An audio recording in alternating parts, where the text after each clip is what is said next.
Welcome back, wild souls of the night. Before we dive into tonight's tale, let me ask you something. Have you ever wanted revenge so badly you could taste it? Have you ever watched your world crumble and thought, I'll make them pay? Tonight's story is about a woman who did exactly that, and discovered that the most dangerous game is the one where you accidentally fall in love with your weapon of choice. This is a story of shattered hearts and forbidden desires, of a powerful alpha who'd forgotten how to feel and a woman who taught him to howl at the moon again. It's messy, it's passionate, and it will have you questioning everything you thought you knew about revenge, redemption, and the thin line between using someone and losing yourself to them. If you're ready for a journey into the shadows where love and vengeance dance together, then hit that like button, howl your approval in the comments, and subscribe to Wolf Heart Tales for more stories that will set your soul on fire. Share this with your pack. They'll thank you later. Now, let the moonlight guide us into a tale of passion, power, and the price of revenge. Let's begin. Chapter 1. The night everything shattered. 3 months. That's how long it had been since I believed in fairy tales. My name is Belle Thornhart, though most people call me Belle, and I used to be the kind of girl who believed in forever. The kind who thought mate bonds were sacred, unbreakable, written in the stars by the moon goddess herself. I was spectacularly, devastatingly wrong. The night it all ended started like any other Friday. The autumn air carried the scent of fallen leaves and would smoke as I made my way across campus toward Marcus Chen's apartment building. My boots crunched through copper-colored leaves, and I remember thinking how beautiful everything looked under the streetlights, golden and perfect, like the world was wrapped in amber. I was wearing my favorite jeans, a soft sweater that Dominic always said brought out my eyes, and a smile I thought nothing could erase. In my bag, I carried a bottle of his favorite whiskey, a birthday gift I'd saved 2 months to afford. 21 years old, and I thought I had my whole life figured out. Dominic Ashford, my boyfriend of 3 years, my destined mate. The man I'd given everything to, my time, my heart, my innocence, my dreams of the future. We were that couple everyone either envied or found nauseating. Matching Halloween costumes. Friday date nights that were as sacred as pack law. Inside jokes that made our friends groan. Social media posts that declared our love to anyone with a phone screen. I thought we were unbreakable. Marcus's building rose before me, already vibrating with bass from whatever party was happening inside. He threw these gatherings every few weeks, loud, chaotic affairs where half the campus showed up to drink cheap beer and pretend tomorrow's classes didn't exist. Dominic and I never missed them. They were part of our routine, our shared world. The stairwells smelled like spilled alcohol and someone's overly enthusiastic cologne. I climbed 3 flights, following the music that got louder with each step, until I reached Marcus's door. It was already open, people spilling in and out, red plastic cups in hand, laughter echoing off the walls. I pushed through the crowd, nodding at familiar faces. Someone called my name, but I was focused on finding Dominic. He'd texted me 20 minutes ago saying he was getting us drinks, but I'd gotten caught up talking to my study group and lost track of time. The apartment was packed, bodies pressed together, dancing, shouting conversations over the music. The air was thick with heat and humidity, the sharp scent of alcohol mixing with at least a dozen different perfumes and colognes. I squeezed past a group of guys doing shots in the kitchen, sidestepped a couple making out against the wall, and headed toward the back of the apartment where I figured Dominic might be. That's when I saw him. The hallway near the bathroom. Away from the main party, in a space shadowed enough for privacy, but lit enough that there was no mistaking what I was seeing. Dominic had Vivian cross-pressed against the wall. His hands were tangled in her blonde hair. Her arms were wrapped around his neck. And they were kissing like the world was ending, and they were trying to devour each other before the apocalypse hit. Time fractured. That's the only way I can describe it. 1 second, I was moving forward through a normal Friday night. The next, the universe had split down the middle, and I was falling through the crack. I can still see every detail with crystalline, horrifying clarity. The way his fingers twisted in her hair, the same way he touched me. The small sound she made in the back of her throat, A sound I recognized because I'd made that exact noise with him 1,000 times. The lipstick smeared across his mouth, a shade of red I'd helped her pick out last month when we'd gone shopping together. Vivian Cross. My friend since freshman year. The woman I'd cried with through her brutal breakup, who I'd let sleep on my couch for a week when she couldn't face going home. The woman who'd sat in my living room just last weekend, eating my food, drinking my wine, listening to me talk about how excited I was that Dominic had finally started talking about our mating ceremony. The bottle in my hand slipped. Glass exploded against hardwood. Whiskey spread across the floor like spilled blood. The sound cut through the music like a gunshot. Dominic jerked away from her, and that's when our eyes met. You know what I saw in his face? What expression greeted me in that moment when my entire world was imploding? Annoyance. Not guilt. Not shame. Not horror at being caught. Just pure, undiluted irritation. Like I was a mosquito that had buzzed into his private moment. An interruption he found tedious rather than catastrophic. Belle. My name came out flat, emotionless. He wiped Vivian's lipstick from his mouth with the back of his hand, the gesture almost casual. We need to talk. Vivian. Goddess help me, Vivian didn't even have the decency to look embarrassed. She straightened her dress, smoothed her hair, and gave me this look.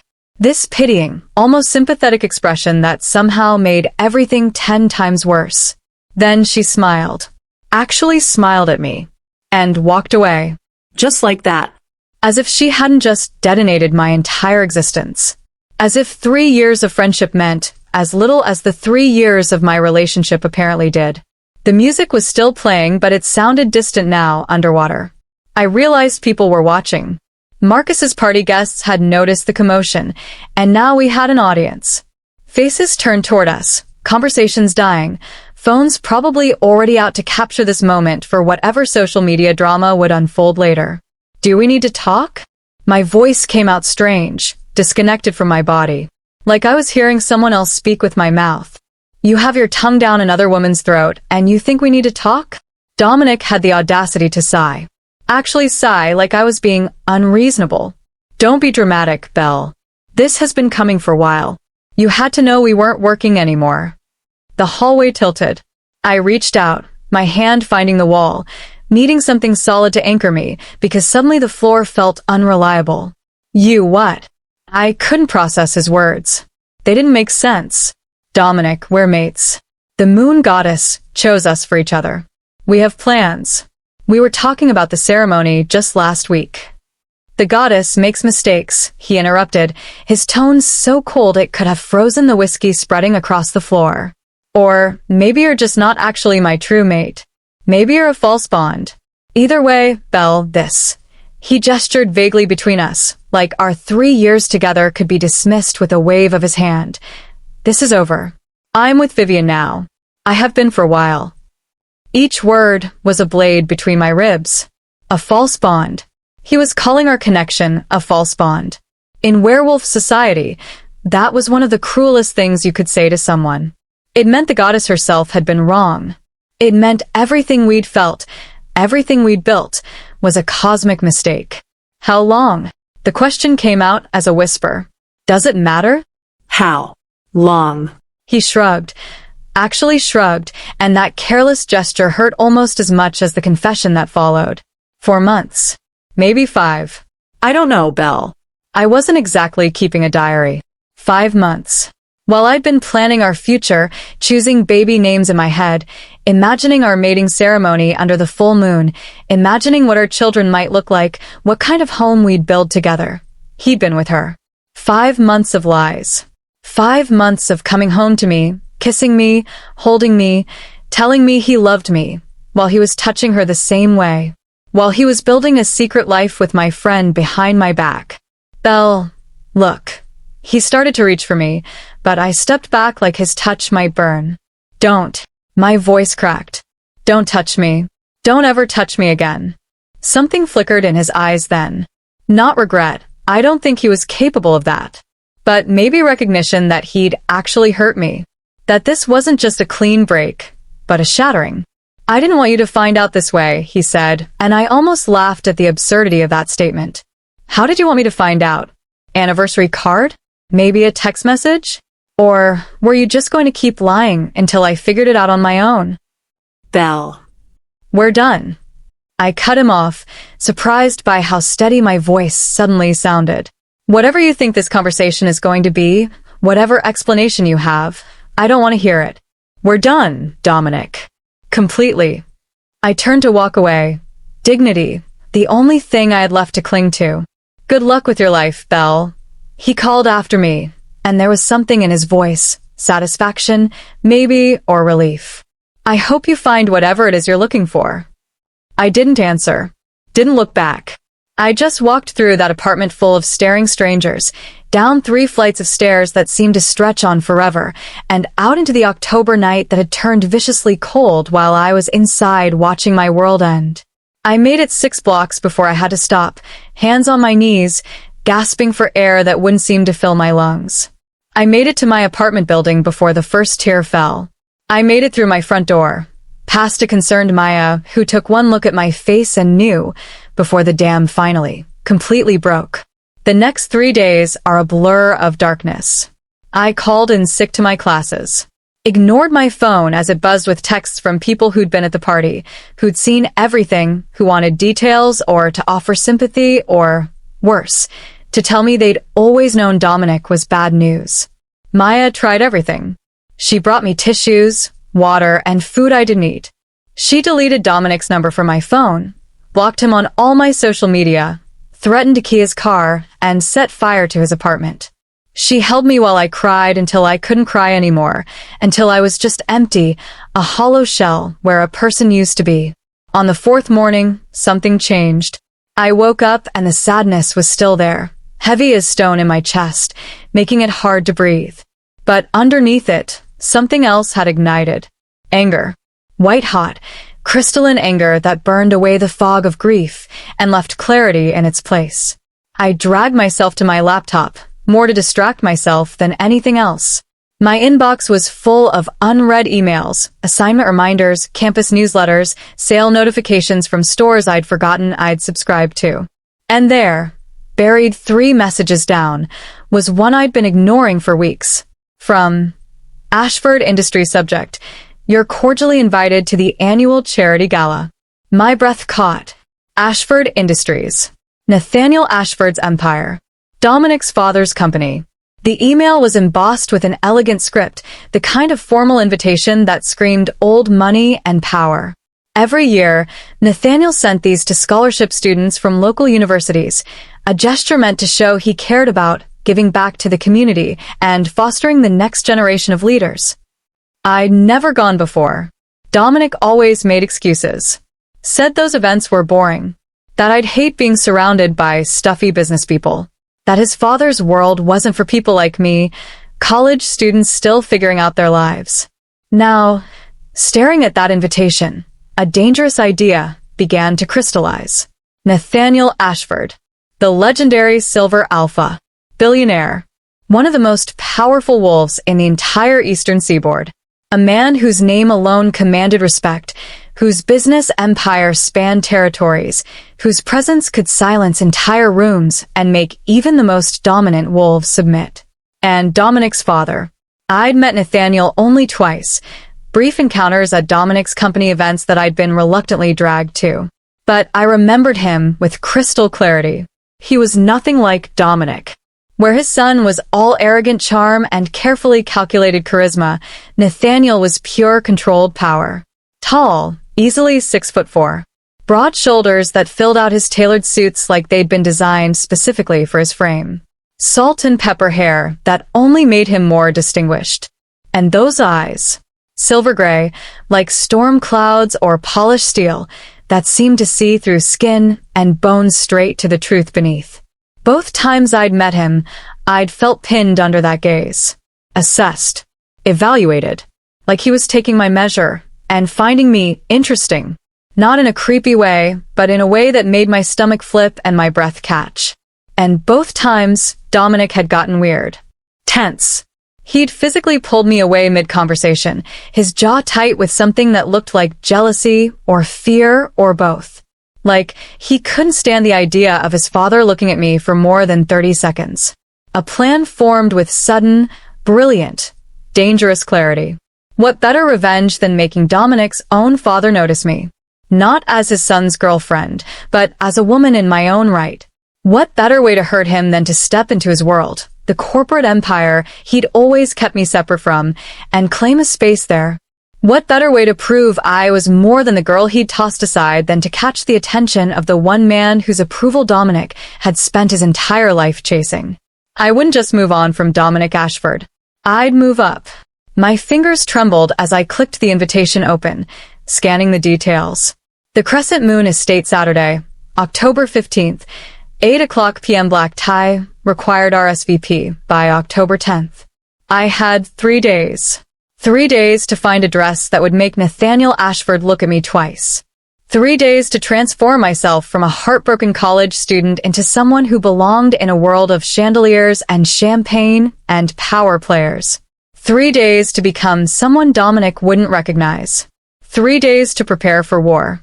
I clicked accept invitation. The response was immediate and automated. We look forward to your attendance at the Ashford Industries annual charity gala. Please present this confirmation at the door. Maya found me that afternoon, surrounded by open browser tabs, online shopping windows covering my laptop screen, my credit card dangerously close to my keyboard. Belle. She approached cautiously, like I might shatter if she made any sudden movements. What are you doing? Going to war, I said simply. She looked at the dress I was considering. A deep burgundy number that hugged every curve, with a slit that climbed dangerously high up one thigh and a neckline that was tasteful but devastating.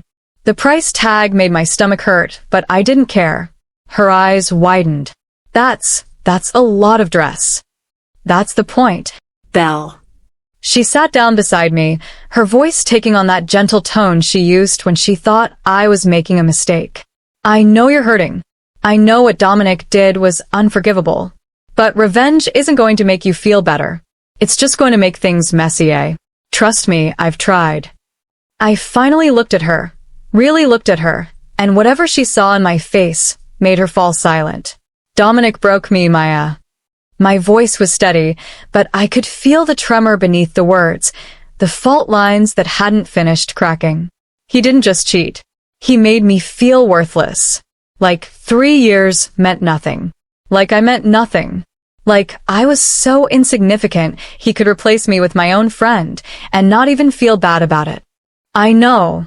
No. I shook my head. You don't. You can't. Because you weren't there when he looked at me like I was an annoying interruption to his real life. You didn't hear him call our bond false. You didn't watch him just walk away. Like I was nothing. My hands were shaking now, and I pressed them flat against the desk to stop the trembling. I'm not doing this just for revenge, Maya. I'm doing this because I need to prove to myself that I'm worth more than how he treated me. That I can exist in spaces he tried to keep me out of.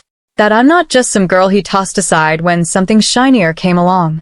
Maya studied me for a long moment, and I saw the exact second she made her decision. Her shoulders dropped, and she nodded slowly. Okay, but promise me something? What? Don't lose yourself in the process. Don't become someone you're not just to hurt him back. Because the best revenge isn't becoming what hurt you, it's becoming who you were always meant to be despite what hurt you. I promised, meaning it completely at that moment. I had no idea how impossible that promise would become. How the plan I was setting in motion would spiral into something I couldn't control. How revenge and desire would tangle together until I couldn't tell them apart. How I would meet a man whose eyes could strip me bare and whose presence would make me forget every carefully laid plan. How I would discover that the most dangerous game is the one where you fall in love with your weapon. But that would come later. For now, I clicked purchase on the burgundy dress and felt something like a power course through my veins for the first time since that hallway. Dominic Ashford had broken my heart. I was about to break his world. Chapter 2. The Transformation. The next 3 days passed in a blur of preparation that felt equal parts empowering and terrifying. The dress arrived on Thursday morning in a box that seemed too elegant for my modest apartment. Maya and I stood over it like it was a bomb that might detonate at any moment. Okay, she said, hands on her hips. Let's see if revenge looks as good in person as it did online. I lifted the burgundy fabric from its tissue paper nest, and even in the dim light of our living room, it gleamed like spilled wine. The material was heavier than I expected, substantial, real in a way that made my heart beat faster. Try it on, Maya urged. I disappeared into my bedroom and stripped down, my hands shaking slightly as I stepped into the dress. The fabric slid over my skin like water, cool and sensual. I zipped it up, barely. The fit was so precise, and turned to face the mirror. The woman staring back at me was a stranger. The dress transformed me. It hugged every curve I had, the burgundy making my skin glow, the high slit revealing just enough leg to be devastating without crossing into inappropriate. The neckline framed my collarbones, drawing the eye to the hollow of my throat. I looked sophisticated, powerful, nothing like the girl who'd cried for 3 days straight. Belle. Maya knocked softly. Can I see? I opened the door, and her jaw actually dropped. Holy moon goddess, she breathed. You look like you could own the world. That's the plan, I said, but my voice wavered slightly. Because looking at myself in that dress, I felt the first real tremor of doubt. This wasn't me. I was a college student who lived in jeans and oversized sweaters, who studied in coffee shops and barely knew how to walk in heels higher than 2 inches. What was I doing, thinking I could walk into Nathaniel Ashford's world and belong there? Maya must have seen something in my face because she grabbed my shoulders gently. Second thoughts. Third and fourth thoughts. I admitted. Maya, what if this is crazy? What if I show up and everyone can tell I don't belong? What if Nathaniel doesn't even notice me? Or worse, what if he does notice and just sees me as Dominic's pathetic ex trying too hard? Then you'll survive that too, she said firmly. Belle, you've already survived the worst thing. You've already lived through the night your heart broke. Everything else is just details. I wanted to believe her. But standing there in a dress that cost more than my textbooks, preparing to walk into a world I'd only ever glimpsed from the outside, I felt like I was standing on the edge of a cliff with no idea how far the drop was. The next 2 days were a crash course in becoming someone else. I watched YouTube videos on how to walk in heels without looking like a newborn deer. Practiced in my apartment until Maya threatened to report me to the neighbors for disturbing the peace. I studied photos from previous Ashford Industries galas, memorizing the kind of people who attended, elegant women in designer gowns, powerful men in perfectly tailored tuxedos, everyone moving through those spaces like they own them. I researched Nathaniel Ashford obsessively. Age, 52. Took over Ashford Industries at 30 when his father died suddenly. Built it from a regional company into an international empire. Known for being ruthless in business but fair, demanded loyalty, and gave it in return. Never remarried after his wife, Dominic's mother, died when Dominic was 10. There were photos of him at various events. Always impeccably dressed. Always surrounded by people, but somehow standing apart. In every image, those silver gray eyes seemed to look straight through the camera, assessing, calculating. I found one photo from 6 months ago at a charity event. Nathaniel stood at a podium mid-speech, and something about his expression made me stop scrolling. He looked tired, not physically, but somewhere deeper, like he was going through motions he'd performed 1,000 times, playing a role that no longer fit quite right. I wondered if anyone else saw that, or if I was just projecting my own brokenness onto him. Friday night, Maya helped me practice conversation. So, Nathaniel, she said in an exaggerated deep voice, what brings you to this lovely gala? Running a multi-billion-dollar company mostly. I replied, then winced. That sounds sarcastic. It does. Try again. Be confident but not cocky. Interested but not desperate. We ran through scenarios until midnight. What to say when he asked about school. How to deflect questions about Dominic without seeming bitter. Ways to seem sophisticated without trying too hard. Remember, Maya said as we finally called it a night, you're not there to convince him you're someone you're not. You're there to remind yourself who you are underneath all the hurt Dominic caused. The rest will follow. I nodded, but I wasn't sure I believed her. Saturday arrived with cruel sunshine, the kind of perfect autumn day that felt personally offensive given what I was about to do. I spent the morning in a weird limbo of calm and chaos. Part of me felt detached, like I was watching someone else prepare for this event. The other part was a live wire of anxiety, my heart racing every time I thought about what the evening might hold. At 6 p.m., I started getting ready. Shower first, using the expensive body wash I'd bought specifically for this. Then hair. I'd watched enough tutorials to manage loose waves that looked effortless, but had taken an hour. Makeup came next, and my hands shook so badly, I had to redo my eyeliner 3 times. By 7:30, I was as ready as I'd ever be. The woman in the mirror looked nothing like me. Burgundy dress clinging to curves I usually hid. Hair falling in soft waves over bare shoulders. Makeup that made my eyes look huge and mysterious, my lips full and dangerous. Heels that added 3 inches to my height and made me feel powerful and terrified in equal measure. You look like you're going to break hearts, Maya said from my doorway, her voice soft with something like awe. I'm hoping to break just one, I replied, but my voice caught on the words. She hugged me carefully, mindful of my dress and makeup. Text me when you get there. And Belle?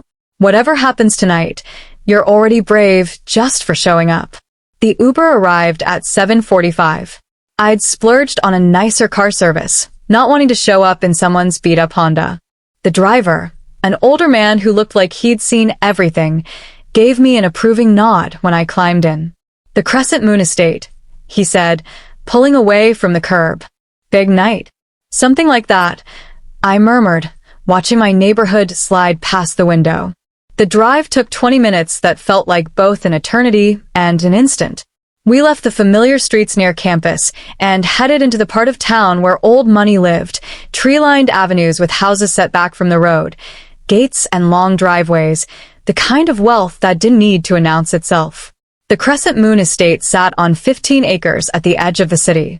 I'd seen photos, but nothing prepared me for the reality of it as we turned through iron gates flanked by stone pillars.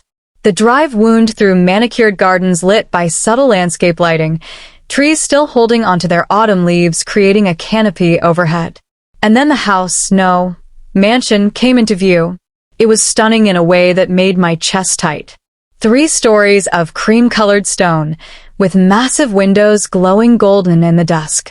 A circular drive where luxury cars were pulling up one after another. People in the evening were ascending wide steps toward double doors that stand open in welcome. This was Nathaniel Ashford's world, and I was about to walk into it wearing a dress I couldn't afford and a plan I wasn't sure I could execute. The driver pulled up to the entrance. Here you go, miss. Have a wonderful evening. I paid him with trembling fingers and stepped out onto the drive. The October air was sharp and cold against my exposed skin. I could hear music drifting from inside the house, something classical, elegant. Voices murmuring, laughter, the soft clink of glasses. For a moment, I genuinely considered getting back in the car and going home. Then I thought of Dominic's face, his casual cruelty, the way he'd made me feel small and worthless and easy to discard. I thought of Vivian's pitying smile. I thought of 3 years of my life treated like they meant nothing. And I climbed those steps like I owned them. A man in a tuxedo stood at the door with a tablet. Good evening. Name, please? Belle Thornhart. He scrolled, found my name, and smiled. Welcome to the Ashford Industries Charity Gala, Ms. Thornhart. Please enjoy your evening. I stepped across the threshold into another world. The entrance hall was breathtaking. Marble floors polished to a mirror shine. A chandelier overhead that looked like it cost more than my entire education. People everywhere, beautiful people, powerful people, people who moved through this space like it was as natural as breathing. I felt every eye turn toward me as I entered, and panic clawed at my throat. But then I remembered what Maya had said. I was already brave just for showing up. So I lifted my chin, squared my shoulders, and walked into that room like I belonged there. The main ballroom opened up before me, vast and elegant, with floor-to-ceiling windows overlooking gardens lit by 1,000 small lights. Round tables draped in white linen. A string quartet in one corner. A bar along one wall where servers in crisp uniforms prepared drinks. And people. So many people. Couples and groups, mingling and laughing, everyone looking effortlessly sophisticated. I accepted a glass of champagne from a passing server, more to have something to do with my hands than because I wanted it. The bubbles tickled my nose as I took a small sip, scanning the room for any familiar faces. That's when I saw him. Nathaniel Ashford stood at the far end of the ballroom, surrounded by a small group of people who were clearly hanging on his every word. He was exactly as I remembered, tall and imposing in a perfectly cut black tuxedo, his salt and pepper hair styled back from his face, his presence commanding attention without seeming to try. But it was his eyes that made my breath catch. Even from across the room, I could feel the weight of that silver-gray gaze as he listened to whoever was speaking, assessing every word, missing nothing. This was the man I'd come here to seduce, to use as a weapon against his own son. Suddenly, my plan seemed not just ambitious but insane. I was about to turn away, to retreat to a corner and figure out my next move, when those eyes found me. Nathaniel Ashford looked directly at me across that crowded ballroom, and the world narrowed to just the two of us. His expression didn't change. He was too controlled for that. But something flickered in his gaze. Recognition, maybe. Or interest. Or just surprise that I was here at all. Then he excused himself from his group and started walking toward me. Oh, goddess. Oh no. I wasn't ready. I hadn't planned what to say, how to act, what to... Ms. Thornhart. His voice was deeper than I remembered, rich and commanding. He stopped in front of me, and I had to tilt my head back to meet his eyes. I wasn't certain you'd attend. My mouth went dry. Mr. Ashford. Thank you for the invitation. His gaze traveled over me, not lewdly, but assessing, the way a jeweler might evaluate a diamond. When his eyes met mine again, there was something in them I couldn't quite read. That dress is remarkable, he said quietly. Though I suspect the woman wearing it is more remarkable still. Heat flooded my cheeks. This was not how I'd imagined this conversation going. I'd expected to have to work for his attention to strategically position myself in his path. Instead, he'd sought me out immediately. I'm flattered, I managed. It wasn't flattery. It was an observation. He gestured toward the windows. Would you walk with me? I find these events tedious unless I have interesting company. This was it. My chance. The moment I'd prepared for. So why did my heart feel like it was trying to escape my chest? I'd like that, I heard myself say. Nathaniel offered his arm, and after a moment's hesitation, I took it. His forearm was solid beneath my fingers, and I could feel the warmth of him even through his tuxedo jacket. He guided me away from the crowd, toward a set of French doors that opened onto a terrace. The night air hit my skin like a shock, clearing some of the champagne fog from my head. The terrace overlooked the gardens, and in the distance, I could see the lights of the city twinkling like fallen stars. You're not enjoying the party, Nathaniel observed. It wasn't a question. I'm adjusting to it, I admitted. This isn't usually my world. No, he agreed, turning to face me fully. Your world is campus coffee shops and late-night study sessions. Shared apartments and uncertain futures. So what brings you to mine, Isabel? The way he said my name, slow, deliberate, like he was tasting each syllable, made something low in my stomach tighten. I wanted to expand my horizons, I said carefully. See what exists beyond my usual boundaries. Ambitious. His gaze held mine, and I felt pinned under it, like a butterfly under glass. Or running from something? My heart stuttered. Could he see through me that easily? Can't it be both? I countered. A small smile curved his lips, the first real expression I'd seen from him. I suppose it can. Though in my experience, running and ambition rarely mix well. One requires forward momentum, the other requires escape. They tend to tear a person in different directions. What if I'm not running away? I said, surprising myself with how steady my voice sounded. What if I'm running toward something? And what would that something be? You, I thought. Revenge. Proof that I'm worth more than your son thought. Validation. Power. Freedom from this ache in my chest. I'm still figuring that out, I said instead. Nathaniel studied me for a long moment, and I had the uncomfortable feeling he could read every thought I wasn't saying out loud. Then he reached out and gently tucked a strand of hair behind my ear, a gesture so intimate and unexpected that I forgot to breathe. My son is an idiot, he said quietly. I blinked. I'm sorry. Dominic. He's brilliant in many ways. He inherited my head for business, my mother's charm. But he's an idiot when it comes to recognizing value. To understand that some things, once lost, can never be recovered. You know about. I know my son cheated on his girlfriend with her friend, Nathaniel said, his voice carrying an edge of disapproval. I know he handled it with all the grace of a sledgehammer. And I know that girlfriend is standing in front of me now, looking like she's trying to prove something. My cheeks burned. I'm not. Don't lie to me, Isabel. He stepped closer, and suddenly the temperature on the terrace felt 20 degrees warmer. I've spent 30 years reading people. I can see the hurt you're trying to hide. The anger. The need to prove you're worth more than how he treated you. I should have felt exposed. Embarrassed. Instead, I felt seen in a way I hadn't since before everything fell apart. And what if I am? I challenged myself, lifting my chin. What if I came here specifically to prove something? Then I'd say you've already succeeded. His hand came up, thumb brushing across my cheekbone in a touch so light, I almost thought I imagined it. You're here. You're standing in my world, looking devastating, commanding attention without even trying. If you come to prove you're worthy of notice, mission accomplished. That's not. I started, but he cut me off. What did you come for? His smile was knowing. No, I suspect you came hoping to make Dominic jealous. Perhaps thinking if his father noticed you, it would hurt him the way he hurt you.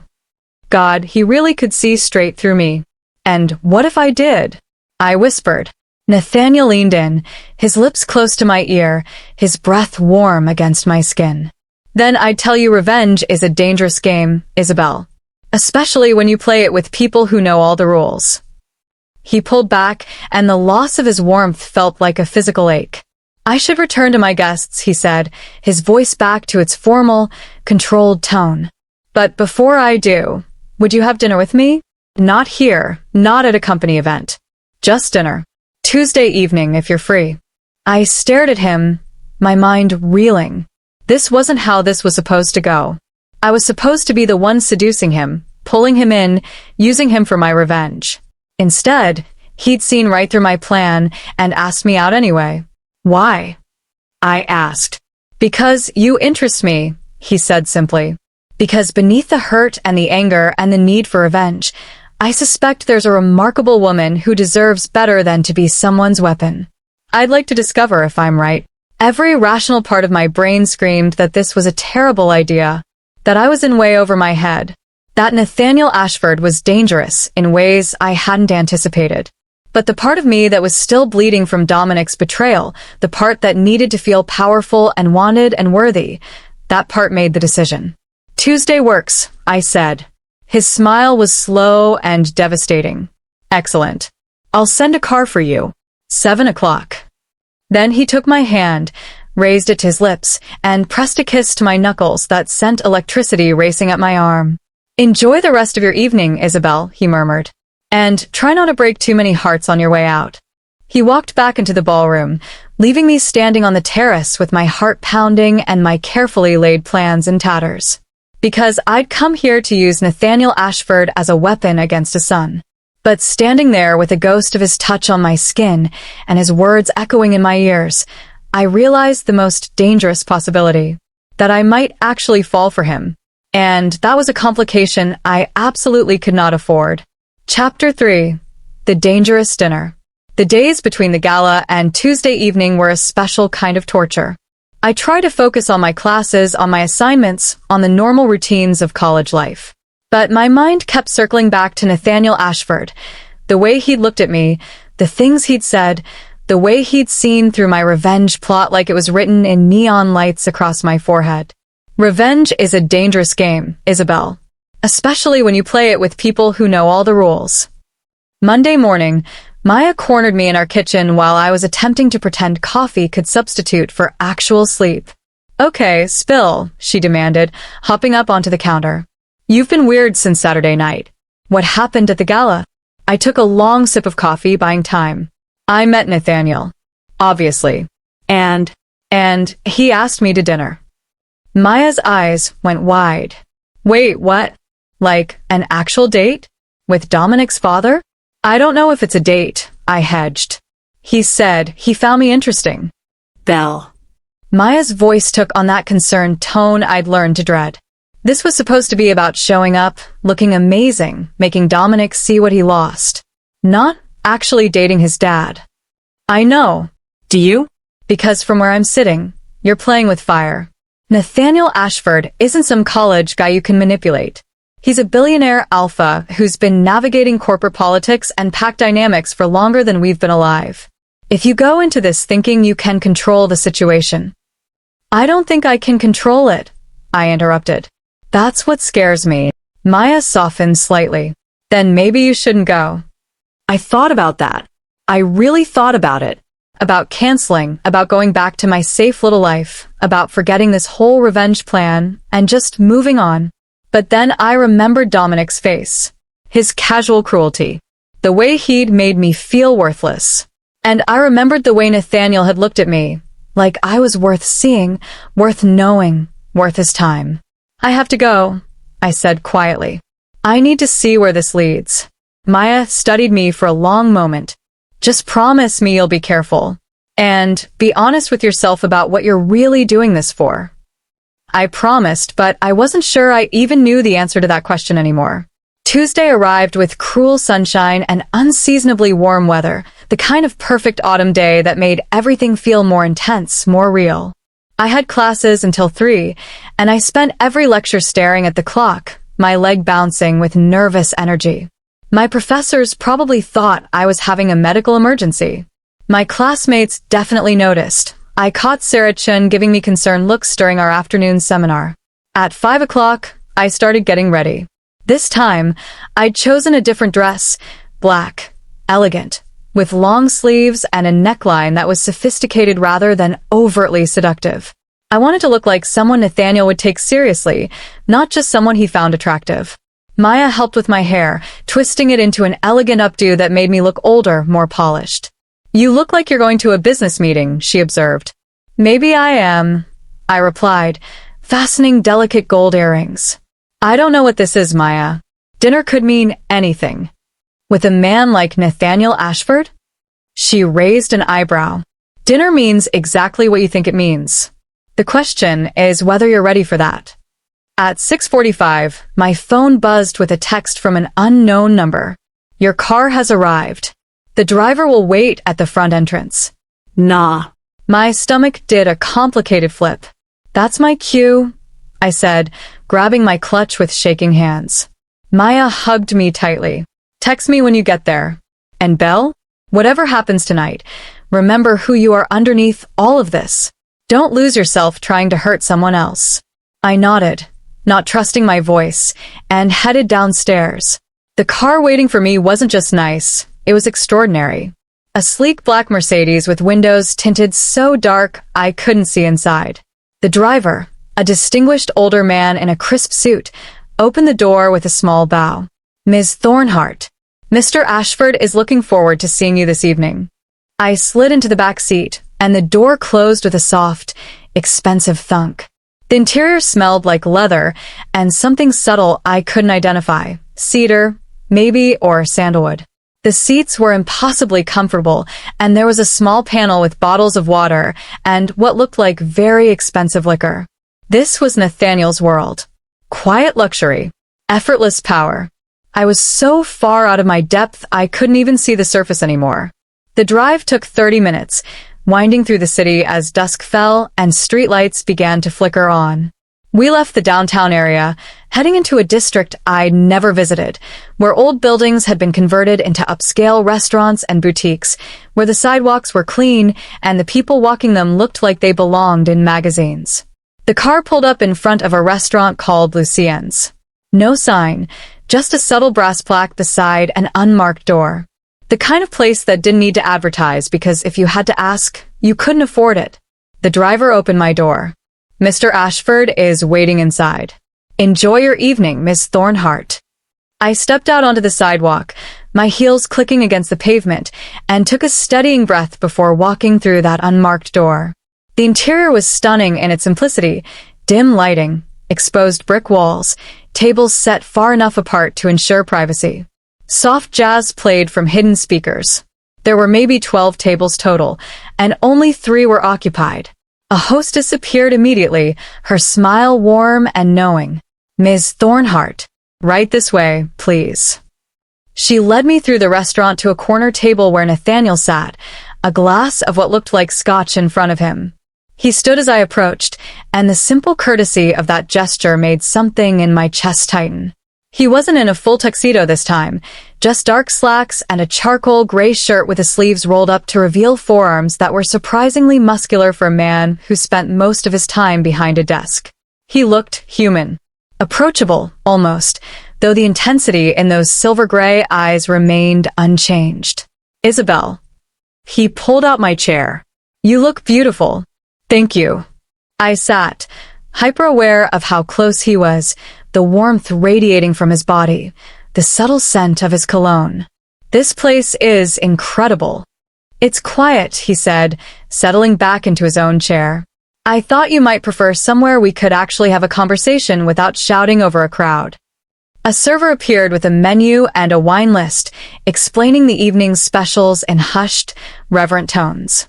Everything was prix-fixe. The chef decided what you ate based on the season's best ingredients. All I had to do was indicate any allergies or strong dislikes. "I'll leave the wine selection to you," I said to Nathaniel, realizing I was completely out of my depth when it came to wine pairing with French cuisine. He ordered something I didn't recognize, and the server disappeared with an approving nod. Then we were alone, and the weight of Nathaniel's full attention settled on me like a physical thing. "So," he said, taking a slow sip of his scotch, "tell me something true, Isabel." The request caught me off guard. "What do you mean?" "At the gala, you were performing. Playing a role. I'd like to know the woman underneath the performance." He leaned forward slightly, his gaze holding mine. "Tell me something true about yourself. Something you don't usually share." I should have deflected. I should have given him some safe, sanitized version of myself. Instead, I heard myself say, "I'm terrified right now." His expression softened almost imperceptibly. Of me. Of this. Of what I'm doing. Of the fact that I came into this thinking I knew what I wanted, and I'm already completely lost. The words tumbled out before I could stop them. I thought revenge would make me feel powerful. Instead, I just feel confused. "Revenge rarely delivers what it promises," Nathaniel said quietly. "It's like drinking poison and hoping the other person dies. You hurt yourself more than your target." "Then why did you invite me to dinner?" I challenged myself. "You knew what I was doing. Why not just let me embarrass myself and move on?" Because underneath the revenge plot, I saw something worth knowing. He set down his glass, his full attention on me. I saw a woman who'd been hurt, but refused to break. Who walked into my world, a world designed to intimidate, and held her head high. Who made me curious for the first time in years. His words hit me like a physical touch, warm and unsettling. "When was the last time you were curious about something?" I asked, deflecting attention from myself. He considered the question seriously. "Genuinely curious? Not just interested for business purposes or political necessity." He paused. 5 years. Maybe more. That's sad. That's life when you build an empire. Everything becomes transactional. Everyone wants something. After a while, you stop expecting genuine connection because it's so rarely offered. The server returned with wine, a red that smelled like dark cherries and something earthy I couldn't identify. Nathaniel went through the tasting ritual, then nodded his approval. To unexpected dinners, he said, raising his glass. To confusion, I countered, and he laughed, a real, genuine sound that transformed his entire face. We talked through the first course, some kind of soup that tasted like autumn distilled into liquid form. The conversation flowed easier than I'd expected. He asked about my studies, and instead of giving polite, surface-level answers, I found myself talking about why I'd chosen my major, what I wanted to do after graduation, the professors who'd changed how I thought about the world. He listened like every word mattered, like I was the only person in the restaurant in the city in existence. What about you? I asked as our entrees arrived. Duck for him, fish for me, both plated like art. Do you ever regret building the empire? Ever wish you'd chosen something different? Every day, he said without hesitation. And never. That's a contradiction. Most truths are. He cut into his duck with precise movements. I built Ashford Industries because it was expected. Because my father died, and someone had to step up. Because I was good at it, and it felt like purpose. But there's a cost to that kind of success. You sacrifice parts of yourself. Personal relationships become complicated by power dynamics. You can never be sure if people want you, or what you represent. Is that why you never remarried? The question slipped out before I could stop it. I'm sorry, that's too personal. No, it's honest. I appreciate that. He set down his fork, his expression thoughtful. I loved my wife. Completely. When she died, I thought that kind of connection was done for me. And by the time I'd grieved enough to consider trying again, I'd become this. He gestured to himself, to the expensive restaurant, to everything he represented, and I couldn't tell anymore who saw me versus who saw the billionaire alpha. That sounds lonely. It is. His eyes met mine, and the vulnerability in them stole my breath. Which is why I find myself having dinner with a woman half my age who came to my gala planning to use me for revenge. I flinched. When you put it like that. I'm not judging, Isabel. I'm stating facts. You wanted to hurt my son by catching my attention. And you succeeded. The question is, what happens now? My heart was racing. I don't know. Then let me be clear about what I want. He leaned forward, his voice dropping to something intimate and dangerous. I want to know you. Not the performance you put on at the gala. Not the revenge plot you've constructed. I want to know the woman who chose late nights in coffee shops studying, who cares enough about her education to work 2 jobs to afford it, who loved someone enough to be devastated when he betrayed her. Why? My voice came out barely above a whisper. Because you make me feel curious again. Because when you walked into that gala, you looked at me like I was a person, not a position.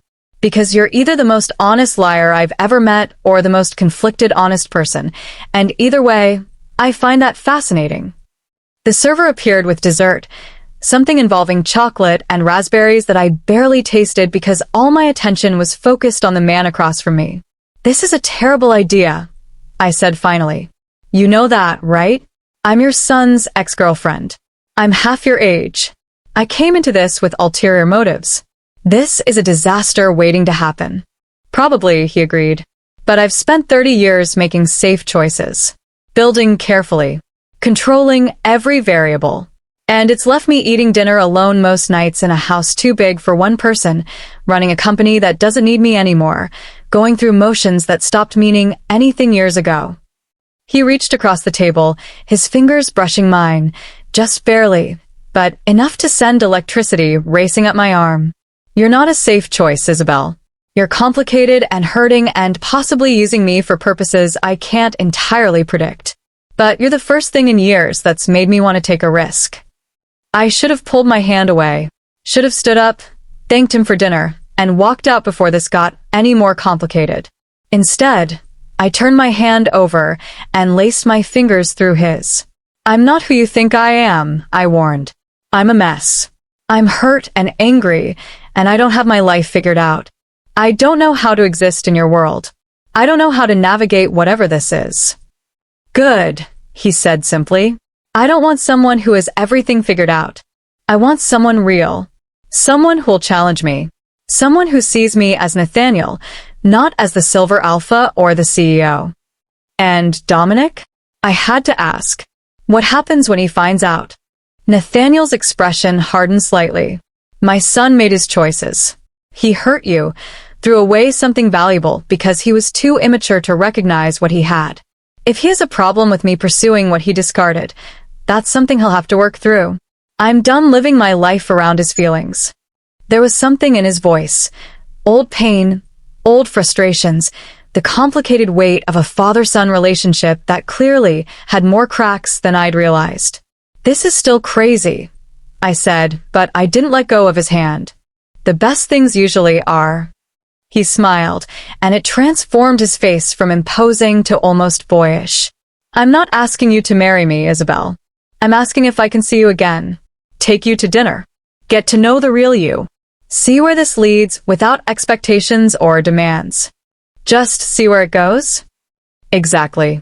I thought about Maya's warnings, about the revenge plot that had brought me here, about how this was supposed to hurt Dominic, not actually become something real.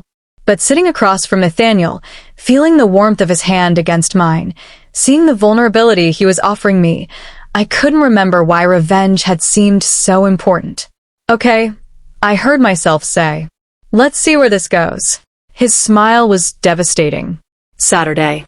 There's an art gallery opening I'm required to attend. Usually these things are tedious, but I think you'd make it bearable. Will you come with me? As your date? As whatever you want to call it. I'll send a car. 7 o'clock. We finished dessert in comfortable silence, and then he was walking me out to where his car waited, his hand on the small of my back, a touch that felt both protective and possessive. At the car, he turned to face me fully. Thank you for tonight, Isabel. For your honesty. For taking a chance on a dinner that probably seemed insane. Thank you for seeing past my terrible revenge plot, I replied. He laughed softly, and then, before I could process what was happening, he leaned down and pressed a kiss to my forehead. Gentle. Chaste. But the warmth of his lips against my skin sent heat flooding through my entire body. Good night, Isabel, he murmured against my skin. Text me when you get home safely. Then he was opening the car door for me, and I was sliding into the back seat, and the door was closing, and we were pulling away from the curb. I turned to look back through the rear window. Nathaniel stood on the sidewalk, hands in his pockets, watching the car disappear into the night. Even from a distance, even in the darkness, I could feel the weight of his gaze. What had I just done? I'd come to that gala planning to use Nathaniel Ashford as a weapon against his son. To make Dominic jealous, to prove I was worth more than how he'd treated me. Instead, I just agreed to a second date with a man who made me forget why revenge had seemed important in the first place. A man who looked at me like I was worth knowing, worth seeing, worth his time. A man who was absolutely, undeniably, dangerously wrong for me in every possible way. And I couldn't wait to see him again. My phone buzzed with a text as we merged onto the highway. Thank you for tonight. I haven't enjoyed dinner that much in years. Sleep well, Isabel. N. I stared at that message for the entire drive home, my thumb hovering over the keyboard a dozen times before I finally managed to type out a response. Thank you for not running when you realized I was a disaster. Tonight was unexpected. In the best way. Belle. His response came immediately. Disasters are only problems if you're not prepared for them. I find I'm quite prepared for you. Good night, Belle. I pressed my phone to my chest and let myself smile, genuinely freely, for the first time since Dominic had broken my heart. This was supposed to be about revenge. But maybe, just maybe, it was becoming about something else entirely. Something that terrified me even more than heartbreak. Something that felt dangerously close to hope. Chapter 4. The Gallery and the Ghost. The rest of the week passed in a strange blur of normalcy punctuated by moments of surreal anticipation. I went to classes. I studied. I worked my shifts at the campus bookstore. On the surface, everything looked exactly like it had before Dominic, before the gala, before Nathaniel. But underneath, everything had changed. Maya noticed immediately, of course. Wednesday morning, she found me staring at my phone with what she later described as a concerning level of intensity. You're texting him, she said. Not a question. We're just talking, I defended, but even I could hear how weak that sounded. Belle. She sat down across from me, her expression serious. I need you to be honest with me, and more importantly, with yourself. What are you doing? I don't know, I admitted. That's the truth, Maya. I went into this with a plan. Hurt Dominic, prove I'm worth something, move on. But Nathaniel, he's not what I expected. He's 52 years old. I know. He's your ex-boyfriend's father. I know. This is going to explode in your face in spectacular fashion. I know that too. I set down my phone, meeting her eyes. But Maya, when I'm with him, I don't feel broken.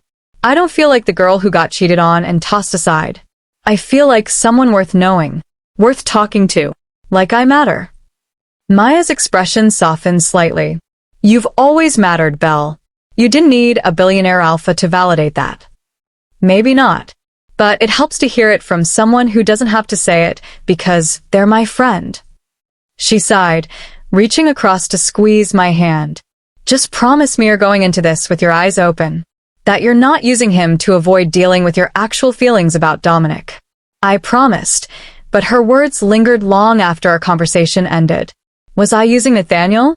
Or was this becoming something real? The texts between us continued throughout the week. Nothing inappropriate, just conversations. He'd ask about my day, and I'd tell him about the disaster that was my organic chemistry midterm. I'd ask about his meetings, and he'd share stories about difficult clients and corporate politics that made me laugh. It felt comfortable, natural, like we'd been doing this for years rather than days. Thursday night, my phone rang instead of buzzing with a text. His name lit up my screen, and my heart did an uncomfortable flip. Hello, Isabel. His voice was warm, slightly rough, like he'd been talking all day. I hope I'm not interrupting. Just studying. Well, pretending to study while actually staring at my textbook and absorbing nothing. He chuckled. What subject? Organic chemistry. It's destroying my will to live. I took that class 30 years ago. I still have nightmares about it. There was a pause, and I heard rustling, like he was settling into a chair. I wanted to call about Saturday. Having second thoughts? I try to keep my voice light, but anxiety crept in anyway. Not at all. The opposite, actually. I wanted to give you an out if you're having second thoughts. Gallery openings are tedious at best. Lots of people making empty conversation about art they don't understand. Networking disguised as culture. If you'd rather skip it. I want to go, I interrupted. Unless you're trying to uninvite me. Never. The word was firm, almost possessive. I just wanted to make sure you knew what you were agreeing to. These events can be challenging, especially for someone not used to that world. Nathaniel. I took a breath. I'm a broke college student who works at a bookstore and shares a studio apartment with a roommate. I'm not used to any part of your world, but I want to see it. I want to see you. The silence that followed lasted just long enough to make me nervous. That's good, he said finally, his voice lower, rougher. Because I've been thinking about seeing you again all week. It's been distracting. Heat flooded my cheeks. Distracting how? Let's just say my assistant has noticed I'm not as focused as usual. She asked if I was feeling well. I laughed despite my nerves. The great Nathaniel Ashford, distracted by a college student. Should I be flattered or concerned? Both, probably. I could hear the smile in his voice. Saturday, 7 o'clock. Wear something you feel confident in. That's all that matters. Not something appropriate for your world, Isabel. He paused. You could show up in jeans and a t-shirt and you'd still be the most interesting person in that gallery. Wear what makes you feel like yourself. After we hung up, I stared at my phone for a long moment, his words echoing in my head. Wear what makes you feel like yourself. The problem was, I wasn't sure who that was anymore. Saturday arrived with gray skies and the threat of rain, the kind of weather that matched my nervous energy perfectly. I'd settled on a dress that split the difference between my world and Nathaniel's, deep emerald green, elegant but not overly formal, with a hem that fell just above my knees. Simple. Classic. Me but elevated. Maya whistled when I emerged from my room. Okay, that's perfect. Sophisticated without trying too hard. You think. I turned in front of our full-length mirror, studying my reflection with critical eyes. I think you look like someone who belongs wherever she chooses to be. Maya came to stand beside me, our reflections side by side. Belle, before you go, just be careful with your heart, okay? I know Nathaniel seems amazing, and maybe he is, but you're still healing from Dominic. Don't let this new thing become a bandage over a wound that needs actual treatment. I'm not saying you are. I'm just saying be aware of the possibility. That's all. The car arrived at 6:45, the same driver, the same Mercedes, the same quiet luxury that still felt surreal. The gallery was in the Arts District, a converted warehouse with massive windows and white walls that glowed in the evening light. Even from outside, I could see the crowd, elegant people with wine glasses, drifting between pieces, their voices a low murmur. My stomach knotted with nerves. The driver opened my door. Mr. Ashford is waiting inside, Miss Thornhart. He asked me to tell you he's near the sculpture in the west corner. I thanked him and walked through the gallery entrance, accepting a glass of wine from a server who appeared immediately. The space was enormous. High ceilings, polished concrete floors, art ranging from massive abstract paintings to delicate sculptures. The crowd was exactly what Nathaniel had described. Wealthy, cultured, speaking in hushed tones about composition and technique while probably thinking about their next business deal. I spotted him almost immediately. Nathaniel stood in front of a large bronze sculpture, hands in his pockets, studying it with genuine interest rather than the performative appreciation most of the guests displayed. He wore a dark blue suit that was somehow both formal and relaxed, and even from across the room, he commanded attention without seeming to try. As if sensing my gaze, he turned and our eyes met. The smile that crossed his face was private, intimate, meant only for me. He crossed the gallery in long strides, and suddenly he was there, close enough that I could smell his cologne, see the silver threading through his dark hair. Isabel. He took my hand, raising it to his lips in a gesture that should have felt old-fashioned but instead sent heat racing through my veins. You look stunning. You said to wear something that felt like me, I replied, trying to steady my voice. And this does. It's trying to. I glanced around at the other guests, the art I didn't understand, the world I was still learning to navigate. I'm still figuring out who that is, honestly. Good. He kept my hand, lacing his fingers through mine. People who think they have themselves completely figured out are usually the most boring. He guided me through the gallery, stopping at various pieces. Unlike the other guests who seemed to be performing their appreciation, Nathaniel actually engaged with the art, pointing out details I'd missed, asking what I thought, sharing stories about artists he'd met or commissioned. You actually care about this, I observed as we stood in front of a massive abstract painting that looked like a storm captured on canvas. I do. Art was my escape when I was younger. Before the company, before all the responsibility, I thought about studying it, maybe becoming a curator or even trying to pay myself. What stopped you? My father died. The company needed leadership. And just like that, dreams became luxuries I couldn't afford. He stared at the painting, and something in his expression looked distant, sad. I sometimes wonder what my life would have looked like if I'd chosen differently. Do you regret it? Some days. He turned to face me fully. But if I'd chosen differently, I wouldn't be standing here with you. So maybe everything worked out exactly as it should have. Before I could respond, a voice cut through the moment like a knife. Well, this is unexpected. I froze. That voice. I knew that voice. Nathaniel's expression hardened as we both turned to face the source. Dominic stood 10 feet away, a blonde woman I didn't recognize on his arm. He looked good, he always looked good, in a tailored suit that probably cost more than my rent. But there was something in his eyes, something sharp and angry that made my stomach drop. Dominic. Nathaniel's voice was cool, controlled. I didn't know you'd be attending. Vivian's company is being featured tonight.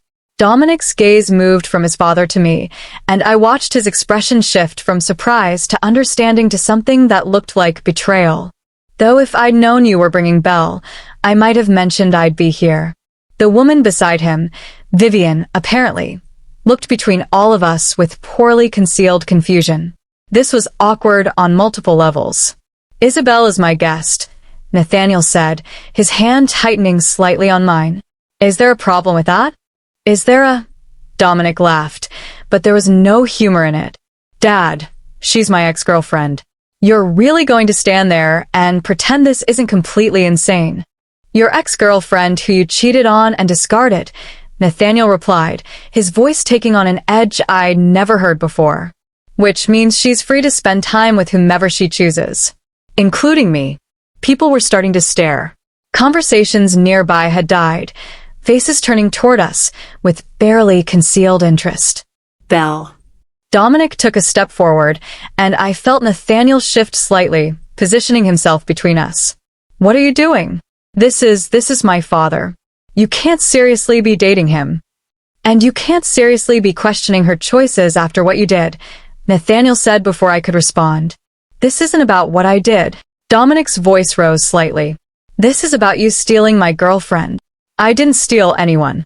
I met a remarkable woman whose actions freed me from a relationship that clearly wasn't serving her. Nathaniel's voice was calm, but I could feel the anger beneath it.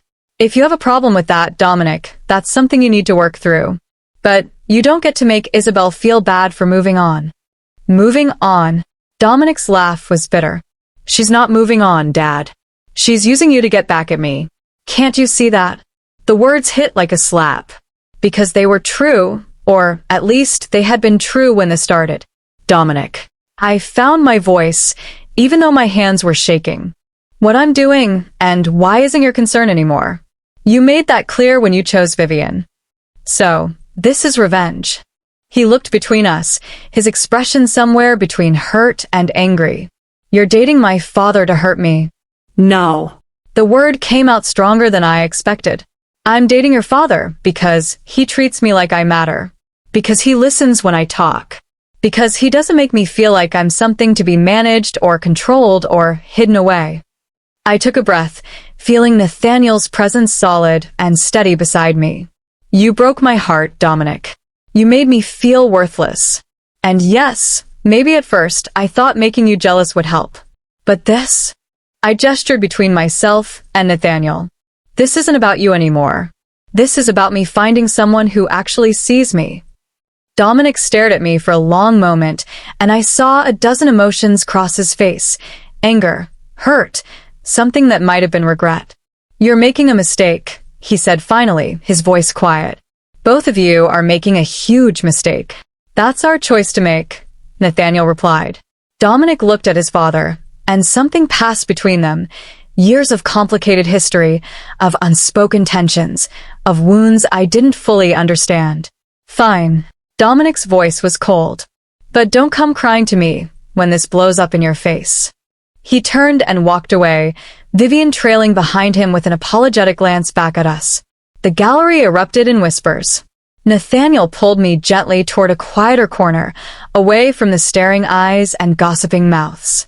I'm sorry, he said quietly. I didn't know he'd be here. I never would have put you in that position if I'd known. It's not your fault. But my hands were still shaking, adrenaline flooding my system. God, that was awful. Are you okay? Was I? I'd just publicly chosen Nathaniel over his son. In front of dozens of witnesses who would definitely spread the story. Dominic now knew beyond any doubt that I was dating his father. There was no going back from this. I don't know, I admitted. He said, I was using you. That this was all revenge. And is it? Nathaniel asked, his voice careful. I looked up at him. This man who'd shown me more consideration in 2 weeks than Dominic had in 3 years. Who made me feel seen and valued. Who'd defended me against his own son, without hesitation. It was, I said honestly. At first. When I came to the gala, revenge was definitely part of it. But Nathaniel, it stopped being about that. I don't know exactly when, but somewhere between that first dinner and now, This became real for me. His expression softened. For me too. Even knowing I came into this with ulterior motives, especially knowing that, he cupped my face gently. Because despite those motives, despite the complications, despite every reason this should be a disaster, you're still here. You still chose to see where this could go. That takes courage. Or insanity, I said, but I was smiling. Often the same thing. He glanced back toward the main gallery. Do you want to leave? We don't have to stay after that scene. Part of me wanted to run, to hide from the stares and whispers and the reality of what had just happened.